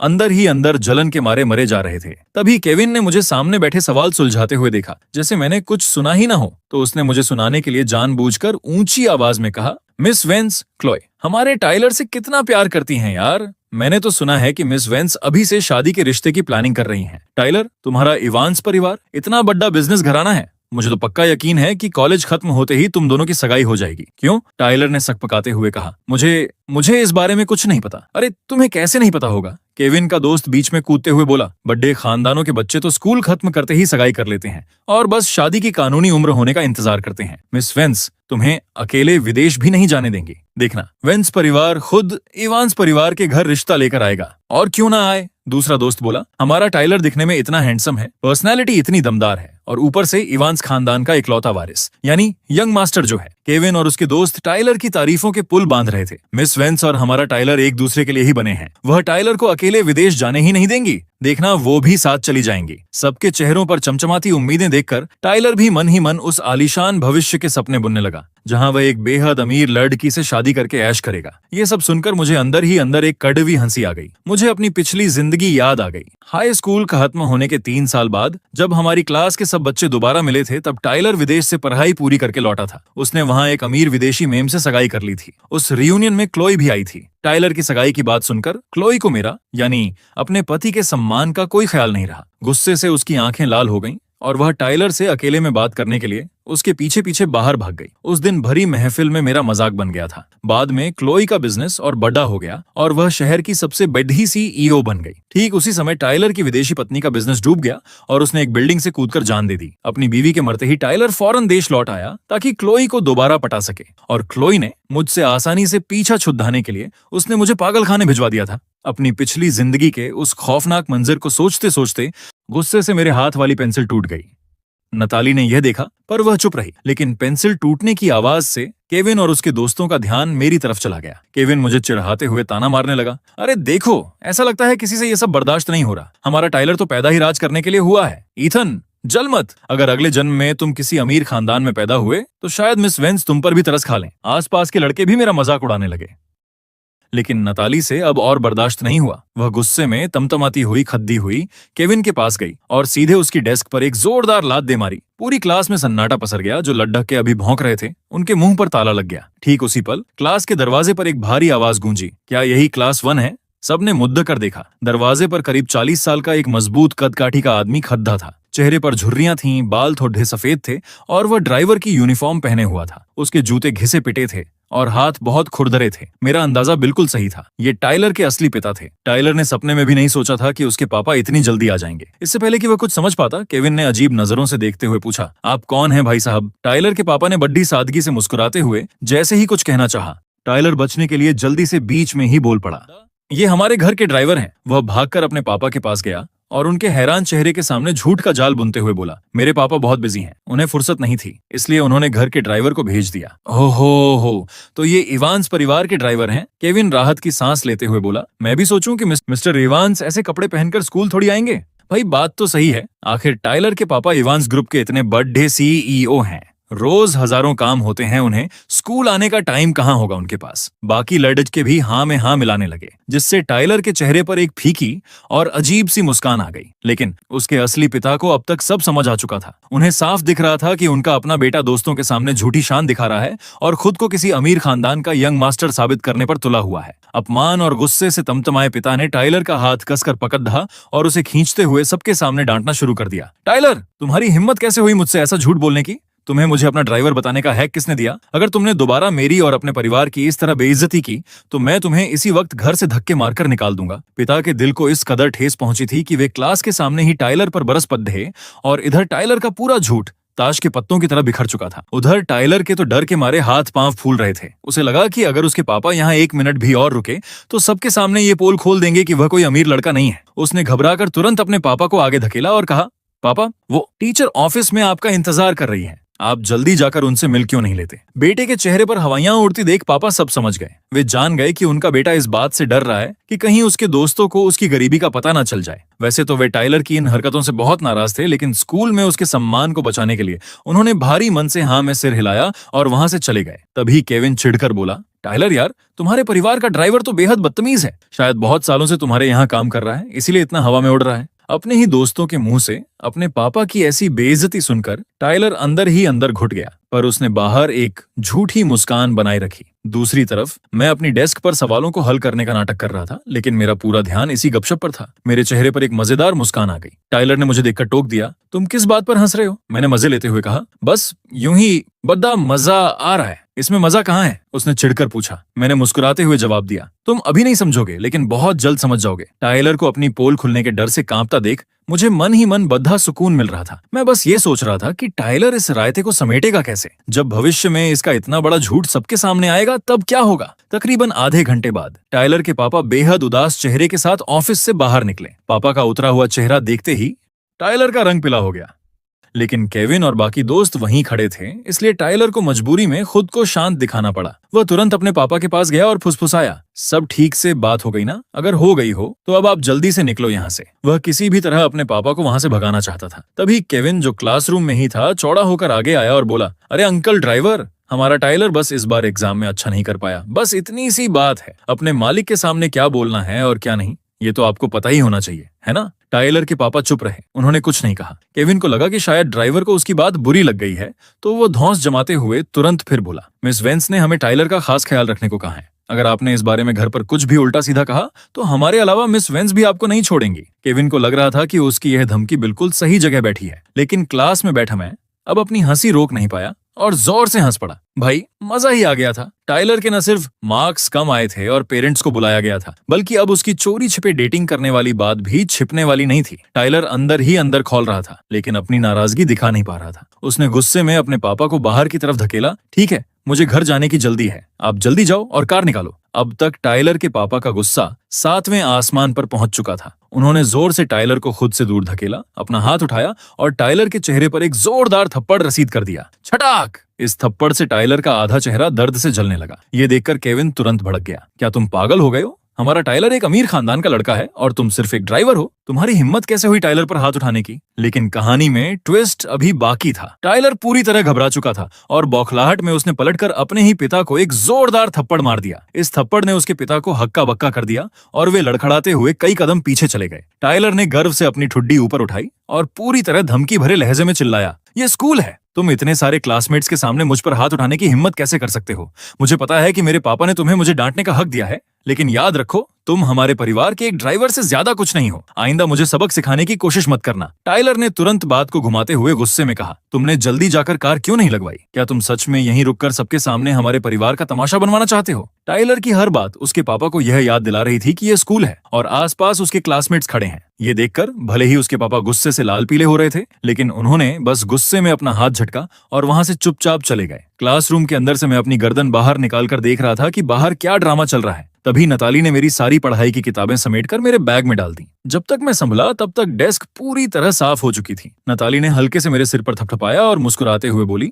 चलो बहुत देख लिया तुमने नाटक, अब घर चलते हैं। और हम दोनों क्लास से बाहर निकल गए। इसके बाद गर्मी की छुट्टियां शुरू हो गईं। नताली ने मेरे लिए छुट्टियों का एक कड़क शेड्यूल बनाया था। पिछले 2 महीनों की कड़ी मेहनत का असर दिखने लगा था। मैंने अपना वजन घटाकर 130 पाउंड कर लिया था। ये छुट्टियां खुद को पूरी तरह बदलने का सबसे अच्छा मौका थी। अगस्त का महीना आ गया और छुट्टियां खत्म होने वाली थीं। तभी अचानक हमारे क्लास का ग्रुप चैट मैसेज से बज उठा। मैंने देखा कि टाइलर ने ग्रुप में एक मैसेज भेजा था। उसने गर्मी से बचने के लिए पूरी क्लास को एक समर रिजॉर्ट विला में बुलाया था। रिजॉर्ट विला का नाम सुनते ही ग्रुप में सबकी दिलचस्पी बढ़ गई। मैसेज देखकर मेरे चेहरे पर एक शातिर मुस्कान आ गई। मैं समझ गया कि पिछली बार स्कूल में जो थप्पड़ कांड हुआ था उससे टाइलर को डर था कि कहीं दोस्तों को उसकी असलियत पर शक न हो गया हो। इसलिए वह यह साबित करने का मौका ढूंढ रहा था कि वह सच में एक अमीर लड़का है। वैसे टाइलर बड़ा चालाक था। उसने मैसेज में बहुत घुमाकर बात लिखी थी। उसने सिर्फ इतना कहा कि वह सबको विला में बुला रहा है। ये कहीं नहीं लिखा कि वह विला उसके परिवार का है। इससे वह भविष्य में किसी भी मुसीबत से बच सकता था। मैं तुरंत बिस्तर से उठा और बगल के कमरे में नताली के पास गया। मैंने बिना दरवाजा खटखटाए रूम खोला। नताली खिड़की के पास बैठी पीछे की ओर झुकी हुई आराम से एक किताब पढ़ रही थी। मैंने मुस्कुराते हुए उससे पूछा कि क्या वह चलेगी, लेकिन जैसे ही उसने टाइलर का नाम सुना उसके चेहरे की मुस्कान गायब हो गई। तुम नहीं जा रही हो? सच में? मैंने पूछा। वहां बद्धा जबरदस्त तमाशा होने वाला है, नताली ने ठंडे लहजे में कहा। मैं अब क्लास A का हिस्सा नहीं हूँ। तुम जाओ और रास्ते में अपना ध्यान रखना। नताली को बिल्कुल दिलचस्प नहीं थी, इसलिए मैंने भी ज्यादा जोर नहीं दिया। जैसे ही मैं मुड़कर जाने लगा, नताली अचानक बोली, मुझे वहां का पता दे देना। मैंने चौंक कर पूछा, क्यों? क्या तुम्हारा मन बदल गया? उसने कहा, नहीं, बस इसलिए कि अगर तुम्हें वहां बहुत देर हो जाए तो मैं अंकल लियो से कहकर तुम्हें वहां से पिक करवा सकूं। मैंने सिर हिलाया। ठीक है, समझ गया। मैं नताली को साथ ले जाकर वह तमाशा दिखाना चाहता था, पर उसे कोई फर्क नहीं पड़ा। खैर, अब मुझे यह शो अकेले ही देखना था। देखते ही देखते परसों का दिन आ गया। वह समर रिजॉर्ट विला शहर से दूर पहाड़ों पर बना हुआ था। कहने को तो वह रिजॉर्ट था, पर असल में वह एक बहुत बड़ा और आलीशान विला था, जिसके आगे एक बड़ा सा आंगन था। क्लास के बाकी बच्चे पहले ही पहुंच चुके थे। टाइलर टी शर्ट और हाफ पैंट पहने ऐसे घूम रहा था जैसे वह बरसों से वहीं रह रहा हो। उसने सबको लिविंग रूम में इकट्ठा किया और बड़े रईस अंदाज में बोला, सब लोग प्लीज इसे अपना ही घर समझो। ज्यादा औपचारिकता, फॉर्मेलिटी करने की कोई जरूरत नहीं है। केविन और उसके बाकी दोस्तों ने पहली बार इतना बड़ा और आलीशान विला देखा था। वे तो बस आंखें फाड़कर देखते रह गए। कुछ पल के लिए तो उनके मुंह से आवाज ही नहीं निकली। वाह टाइलर, तुम्हारा घर तो बहुत ही बड़ा है। हाँ यार टाइलर, क्या तुम लोग हमेशा यहीं रहते हो? ये तो बेहद शानदार है। सब लोग बार बार हैरानी से आहें भर रहे थे और तारीफों के पुल बांध रहे थे। वैसे तो क्लास ए के कई बच्चे अमीर परिवारों से थे, लेकिन वे ज्यादातर शहर के महंगे अपार्टमेंट्स या छोटे विला में रहते थे। इवांस परिवार के सामने वे कहीं नहीं टिकते थे। टाइलर उनकी तारीफें सुनकर बस बिना कुछ कहे रहस्यमयी अंदाज में मुस्कुराता रहा। तभी किसी ने पूछा, वैसे टाइलर, मिस वेंस कहाँ हैं? वे तुम्हारे साथ क्यों नहीं आई? टाइलर ने बड़े स्टाइल से अपने हाथ जेब में डाले और टाइलर ने बात संभालते हुए कहा, क्लोई बस थोड़ी देर में आ जाएगी। चलो तब तक हम सब खेलना शुरू करते हैं। वैसे क्या सब लोग आ गए हैं? मुझे ऐसा क्यों लग रहा है कि अभी भी एक बंदा कम है, वह ईथन है ना? तभी भीड़ में से किसी ने चुटकी ली, ईथन अभी तक नहीं आया? भाई, उसी की वजह से तो टाइलर और मिस वेंस के पेरेंट्स को स्कूल बुलाया गया था। शायद अब उसकी यहाँ आने की हिम्मत ही नहीं हो रही होगी। दूसरे ने मजाक उड़ाते हुए कहा, ऐसा नहीं है यार, वह 2 साल से मिस वेंस के पीछे पागल है। वह उनके करीब आने का कोई भी मौका कैसे छोड़ सकता है? पूरा कमरा मेरे मजाक और ठहाकों से गूंज रहा था। ठीक उसी समय आंगन के बाहर डोरबेल बजी। ट्रिंग ट्रिंग। केविन सबसे पहले उछलकर खड़ा हुआ। जरूर मिस वेंस होंगी, मैं दरवाजा खोलता हूँ। केविन खुद को बड़ा दिखाने के लिए लपका, लेकिन जैसे ही उसने दरवाजा खोला, उसकी आंखें फटी की फटी रह गईं। सामने एक बेहद हैंडसम, स्टाइलिश और कमाल की पर्सनैलिटी वाला लड़का खड़ा था। केविन वहीं जम गया और उसने पूछा, अरे तुम कौन हो? मैंने मुस्कुराते हुए कहा, मैं ईथन हूँ। ईथन नाम सुनते ही टाइलर तुरंत भागता हुआ आया। वह चिल्लाया, केविन तुम्हें दरवाजा खोलने में इतनी देर क्यों लग रही है? असल में टाइलर कहता तो था कि केविन उसका सबसे अच्छा दोस्त है, पर अंदर ही अंदर उसे डर था कि कहीं उसका दोस्त उसकी लड़की क्लोई को न पटा ले। लेकिन जैसे ही टाइलर पास आया और उसने नजरें उठाकर मेरा हैंडसम चेहरा देखा, वह काट मार गया। एक पल के लिए तो वह पहचान ही नहीं पाया कि उसके सामने कौन खड़ा है। मैंने खुद ही बात शुरू की, टाइलर यार, तुम मुझे इतनी जल्दी भूल गए। मुझे अपने सामने इस रूप में देखकर टाइलर के चेहरे की हवाइयां उड़ गईं और उसकी झूठी मुस्कान गायब हो गई। मैंने अंदर क्लासमेट्स की तरफ झांका और पूछा, क्या बात है? क्या मेरा अंदर आना मना है? जब देखा कि टाइलर और केविन दोनों सदमे में चुप खड़े हैं, तो मैंने खुद ही अपना सूटकेस आगे धकेला और सीधे लिविंग रूम के अंदर चला गया। जब तक टाइलर और केविन को होश आता, मैं अंदर पहुंच चुका था। क्लास की लड़कियां अभी तक बातें कर रही थीं और हंस रही थीं, लेकिन जैसे ही उन्होंने सिर उठाया, वे बस देखती रह गईं। एक सुपर हैंडसम लड़का हाथ में सूटकेस लिए अंदर आ रहा था। कुछ लड़कियों के मुंह तो खुले के खुले रह गए। वे सोच में पड़ गईं कि आखिर उनकी क्लास में इतना हैंडसम लड़का आया कहां से। तभी टाइलर मेरे पीछे दौड़ता हुआ आया और चिल्लाया, ईथन! सब लोग चौंक गए। क्या तुम कह रहे हो कि यह ईथन है? क्या मजाक है? वह मोटा ईथन ऐसा कैसे हो सकता है? क्लासमेट्स को पहले तो यकीन ही नहीं हुआ, लेकिन जब उन्होंने मेरे चेहरे को ध्यान से देखा तो उन्हें समझ आया कि मेरे नैन नक्श अभी भी पहले जैसे ही थे, बस अब मैं फिट हो चुका था। अरे हाँ, ये तो सच में ईथन है। मेरा ये गजब का ट्रांसफॉर्मेशन देखकर सबके चेहरों पर हैरानी साफ दिख रही थी। पूरे कमरे में सिर्फ टाइलर का चेहरा देखने लायक था, उदास और डरा हुआ। उसने सपने में भी नहीं सोचा था कि सिर्फ एक गर्मी की छुट्टियों में मैं अपना सारा वजन घटाकर इतना हैंडसम बन जाऊंगा। उसे सबसे बड़ा डर यह था कि अगर क्लोई ने मुझे इस रूप में देख लिया तो वह मेरे प्यार में पड़ जाएगी। मैंने माहौल को हल्का करते हुए कहा, बहुत दिनों बाद मिले सब लोग। मेरे मम्मी पापा हाल ही में एक बिजनेस ट्रिप पर बाहर गए थे, इसलिए मैंने आप सबके लिए कुछ छोटे छोटे गिफ्ट्स लाए हैं। उम्मीद है पसंद आएंगे। ये कहकर मैंने जैसे ही अपना सूटकेस खोला, सबकी आंखें चौंधिया गईं। सूटकेस के अंदर महंगी इंपोर्टेड घड़ियाओं, लेटेस्ट इलेक्ट्रॉनिक गैजेट्स और बड़े बड़े लग्जरी ब्रांड्स के गहने भरे हुए थे। यह देखते ही पूरी क्लास पागलों की तरह सूटकेस पर झपट पड़ी। ओह माय गॉड, ये तो इंटरनेशनल ब्रांड की घड़ियां हैं। ईथन, तुम्हारे पेरेंट्स बिजनेस ट्रिप पर कहाँ गए थे यार? क्या ये ब्रेसलेट लिमिटेड एडिशन नहीं है? मैंने सुना है ये लाखों का आता है और इस गेमिंग कंसोल की कीमत भी हजारों में है। सब लोग पूरी तरह भूल गए कि आज की ये शानदार विला पार्टी टाइलर ने रखी थी। सूटकेस में लाखों का सामान देखकर टाइलर का चेहरा और काला पड़ गया। मैंने टाइलर और केविन की तरफ देखा और कहा, टाइलर, केविन, तुम दोनों भी आओ और अपने लिए कुछ चुन लो। जब केविन ने सूटकेस का माल देखा तो उसके मुंह में भी पानी आ गया था, लेकिन उसे तुरंत याद आया कि टाइलर ने क्या कहा था कि ईथन के डैड तो बस एक आम ड्राइवर हैं और उनके पास पैसे नहीं हैं। तो केविन ने अपनी जलन छुपाने के लिए बड़ी बेरुखी से कहा, इसमें से क्या चुनना? ये सब तो पक्का फर्स्ट कॉपी नकली चीजें होंगी, है ना टाइलर? ईथन बस दिखावा कर रहा है। तभी बाकी क्लासमेट्स केविन पर भड़क गए। केविन, तुम क्या बकवास कर रहे हो? ये तो पहली नजर में ही बिल्कुल असली और ओरिजिनल लग रहा है। ये नकली कैसे हो सकता है? देखो, इस पर विदेशी भाषा में लिखा है और असली चीजों के बारकोड और सर्टिफिकेट भी लगे हैं। केविन, अगर तुम्हें नहीं चाहिए तो मत लो, पर दूसरों की चीजों को बुरा भला मत कहो। सबने तुरंत पासा पलट दिया और केविन को डांट लगा दी। टोके जाने पर केविन का मुंह छोटा हो गया। इस बीच मैं आराम से राजाओं की तरह सोफे पर बैठ गया और अपनी टांग पर टांग रखकर सबको खुशी खुशी मेरे बांटे हुए तोहफे चुनते हुए देखने लगा। असली मजा तो अब शुरू होने वाला था। जब मैंने देखा कि टाइलर आगे आने में हिचकिचा रहा है तो मैंने मजे लेते हुए मुस्कुराकर पूछा, वैसे टाइलर, क्या यह आलीशान विला सच में तुम्हारे परिवार का है? भाई, ये तो बहुत ही ज्यादा बद्धा और शानदार है। मेरे इस सीधे साधे सवाल ने टाइलर को गहरी मुसीबत में डाल दिया, क्योंकि यह विला असल में उसका था ही नहीं। ये तो इवांस परिवार, असली मालिक का एक ऐसा बंगला था जहां वे कभी कभार ही आते थे। टाइलर को इस बार यहाँ की चाबियां सिर्फ इसलिए मिल पाई थीं क्योंकि असली मालिक का पूरा परिवार छुट्टियों पर विदेश गया हुआ था। टाइलर ने उनके घर के बच्चों की देखभाल करने वाली नैनी को मक्खन लगाकर चाबियां उधार मांग ली थीं। उस वक्त कमरे में मौजूद सबकी नजरें टाइलर पर ही टिकी थीं। जब टाइलर ने देखा कि मैं इतने सारे महंगे तोहफे लेकर आया हूं तो अपनी इज्जत बचाने के लिए उसे मजबूरी में झूठ बोलना ही पड़ा। हाँ भाई, ये मेरे ही परिवार का है। मैंने तुरंत दूसरा तीर निकला, अरे पर इतने विशाल विला में एक भी नौकर या नैनी क्यों नहीं है? मेरे इस सवाल ने टाइलर की बोलती बंद कर दी। इस विला की चाबियां लेना ही उसके लिए बहुत मुश्किल काम था। अब वह नौकर चाकर कहाँ से लाता? बाकी दोस्तों को भी यह बात अजीब लगी।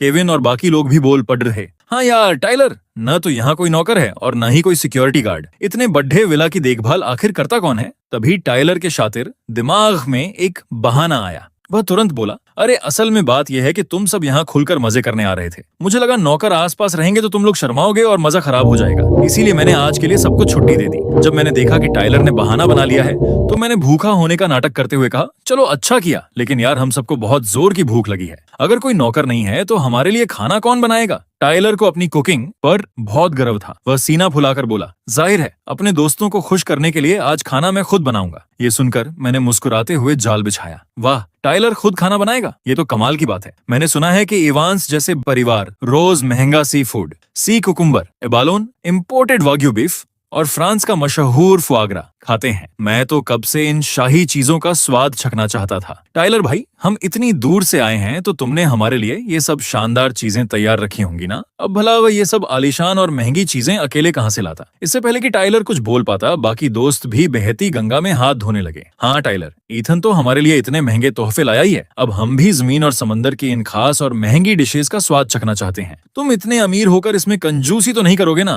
केविन तुरंत टाइलर की चापलूसी करते हुए बोला, तुम लोग कैसी बकवास कर रहे हो? हमारा टाइलर इवांस खानदान का छोटा मालिक है। ये तो बस एक वक्त के खाने की बात है, वह कंजूसी क्यों करेगा? उसके लिए ये सब चुटकियों का खेल है ना टाइलर? ये सुनते ही टाइलर का चेहरा डर के मारे पीला हो गया। असल में उसने तो बस शाम को आंगन में बारबेक्यू करने के लिए कुछ साधारण मीट के स्क्यूअर्स और कोयला तैयार रखा था, लेकिन अब जब मैंने इतनी उम्मीद उसे सिर पर रख दी तो वह सच कैसे बताता? टाइलर को चुप देखकर मैं सोफे से उठ खड़ा हुआ और बोला, टाइलर ने पक्का हमारे लिए सब बेस्ट चीजें रखी होंगी। चलो मैं खुद किचन में जाकर देखता हूँ कि क्या क्या मजेदार चीजें तैयार हैं। ये कहते हुए मैं किचन की तरफ बढ़ाने लगा। ये देखकर टाइलर के हाथ पांव फूल गए। उसने तुरंत भागकर मेरा रास्ता रोका और हकलाते हुए बोला, अरे सुनो, सब लोग इतनी दूर से आए हैं तो जाहिर है मैंने तैयारी की है, लेकिन वो सारा सामान अभी रास्ते में है, क्योंकि हमें खाना है तो बिल्कुल ताजा ही खाना चाहिए ना। इसीलिए मैंने ऐन वक्त पर डिलीवरी मंगवाई है। बाकी दोस्तों को लगा कि सच में कोई शाही दावत होने वाली है तो सबने खुशी खुशी हाँ में सिर हिलाया, लेकिन मैंने मन ही मन अपनी भौहें उठाई। भला पहाड़ों के बीच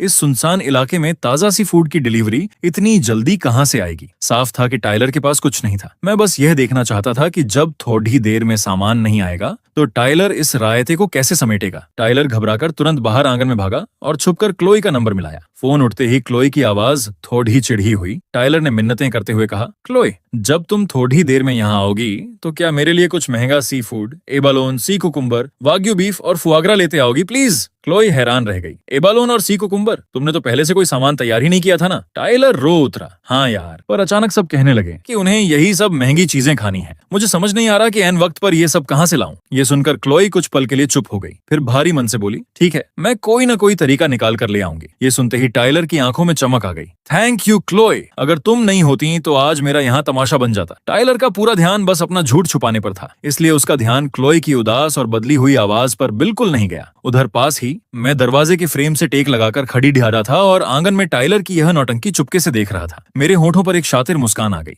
मुझे लगा था कि टाइलर कोई जबरदस्त दिमाग लगाएगा, पर वह तो अपनी इज्जत बचाने के लिए क्लोई के आगे हाथ फैला रहा था। अगर यह पहले की बात होती तो अमीर क्लोई चुटकियों में ये सब ले आती, लेकिन अब पासा पूरी तरह पलट चुका था। जिस अमीर इन्वेस्टर के दम पर वेंस परिवार हवा में था, उसने अपना सारा पैसा वापस खींच लिया था। वेंस परिवार पाई पाई को मोहताज होने लगा था। अब उनके पास इतने पैसे भी नहीं बचे थे कि वे क्लोई और टाइलर के महंगे शौक पूरे कर सकें। ठीक उसी वक्त मेरी जेब में रखा फोन बज उठा। स्क्रीन पर नाम देखते ही मेरे होठों पर एक शातिर मुस्कान आ गई। मुझे उम्मीद नहीं थी कि भगवान इतनी जल्दी मेरी मदद करेंगे। मैंने फोन उठाया। ईथन बेटा, क्या तुम आज फ्री हो? दूसरी तरफ से क्लोई की मम्मी यानी मिसेज वेंस की मीठी आवाज आई। आंटी वेंस, कहिए, क्या कोई काम था? मैंने अनजान बनते हुए पूछा। अरे बेटा, आज तुम्हारी बहुत याद आ रही थी। आंटी ने सोचा तुम्हें अपने हाथ का बना खाना खिलाऊं।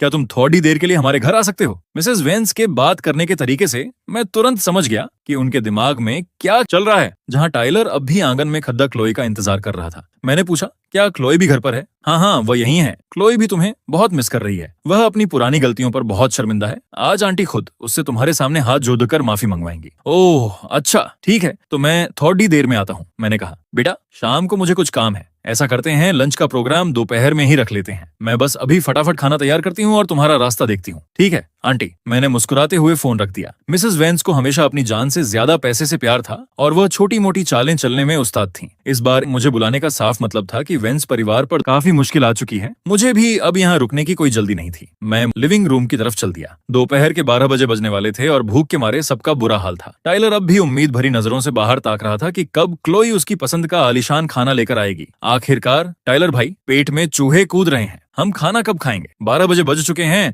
क्या हमें वो बड्ढी दावत मिलेगी भी या नहीं? बाकी बच्चे भी आपस में फुसफुसाने और शिकायत करने लगे। टाइलर ने घबराकर सबको शांत किया। बस आ रहा है, रास्ते में ही है। मैं एक और कॉल करके पूछता हूँ। टाइलर ने फोन निकालकर क्लोई का नंबर मिलाया, लेकिन दूसरी तरफ से आवाज आई, नंबर अभी व्यस्त है। किसी ने फोन नहीं उठाया। सही मौका देखकर मैं अपनी जगह से खड़ा हुआ और मुस्कुरा कर बोला, लगता है दोस्तों आज खाना नहीं आने वाला। मुझे घर पर कुछ जरूरी काम है, इसलिए मैं निकल रहा हूँ। तुम लोग मजे करो। मेरी बात सुनते ही बाकी क्लासमेट्स का पारा चरच गया। वे यहाँ घंटों से भूखे प्यासे बैठे थे और उन्हें चाय की एक घूंट तक नसीब नहीं हुई थी। टाइलर मुझे रोकना चाहता था, लेकिन मैंने अपना सूटकेस उठाया, सबको बाएं कहा और बाहर आ गया। ठीक उसी समय बंगले के गेट के बाहर एक बेहद महंगी लग्जरी कार आकर रुकी। सबको लगा कि शायद आखिरकार लंच आ गया, लेकिन जैसे ही कार का दरवाजा खुला, सबकी आंखें फटी की फटी रह गईं। कार से कोई डिलीवरी बॉय नहीं बल्कि नताली उतरी। नताली धूप में एक खूबसूरत छाता ताने हुए मेरी तरफ बढ़ी। उस वर्जन कम किए हुए नए लुक में मैं और नताली एक दूसरे के साथ सबसे परफेक्ट जोड़ी लग रहे थे। क्लास के सभी बच्चे गर्दन बाहर निकाल निकाल कर देखने लगे। अरे, नताली खुद ईथन को लेने आई है।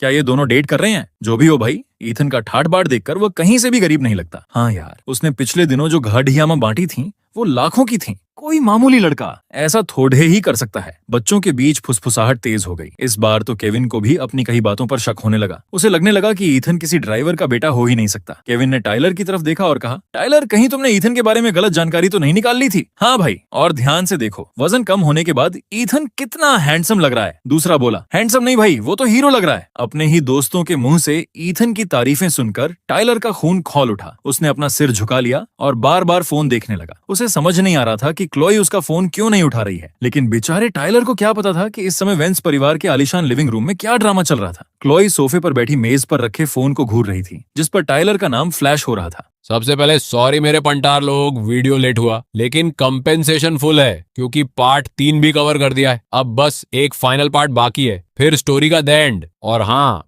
पिछली वीडियोस पर सब नेक्स्ट पार्ट चिल्ला रहे थे। अगर सब्सक्राइब नहीं किया तो अभी कर लो और बेल आइकन भी प्रेस कर दो। कल मिलते हैं फाइनल पार्ट के साथ। अपना ख्याल रखना और सीन टाइट रखना।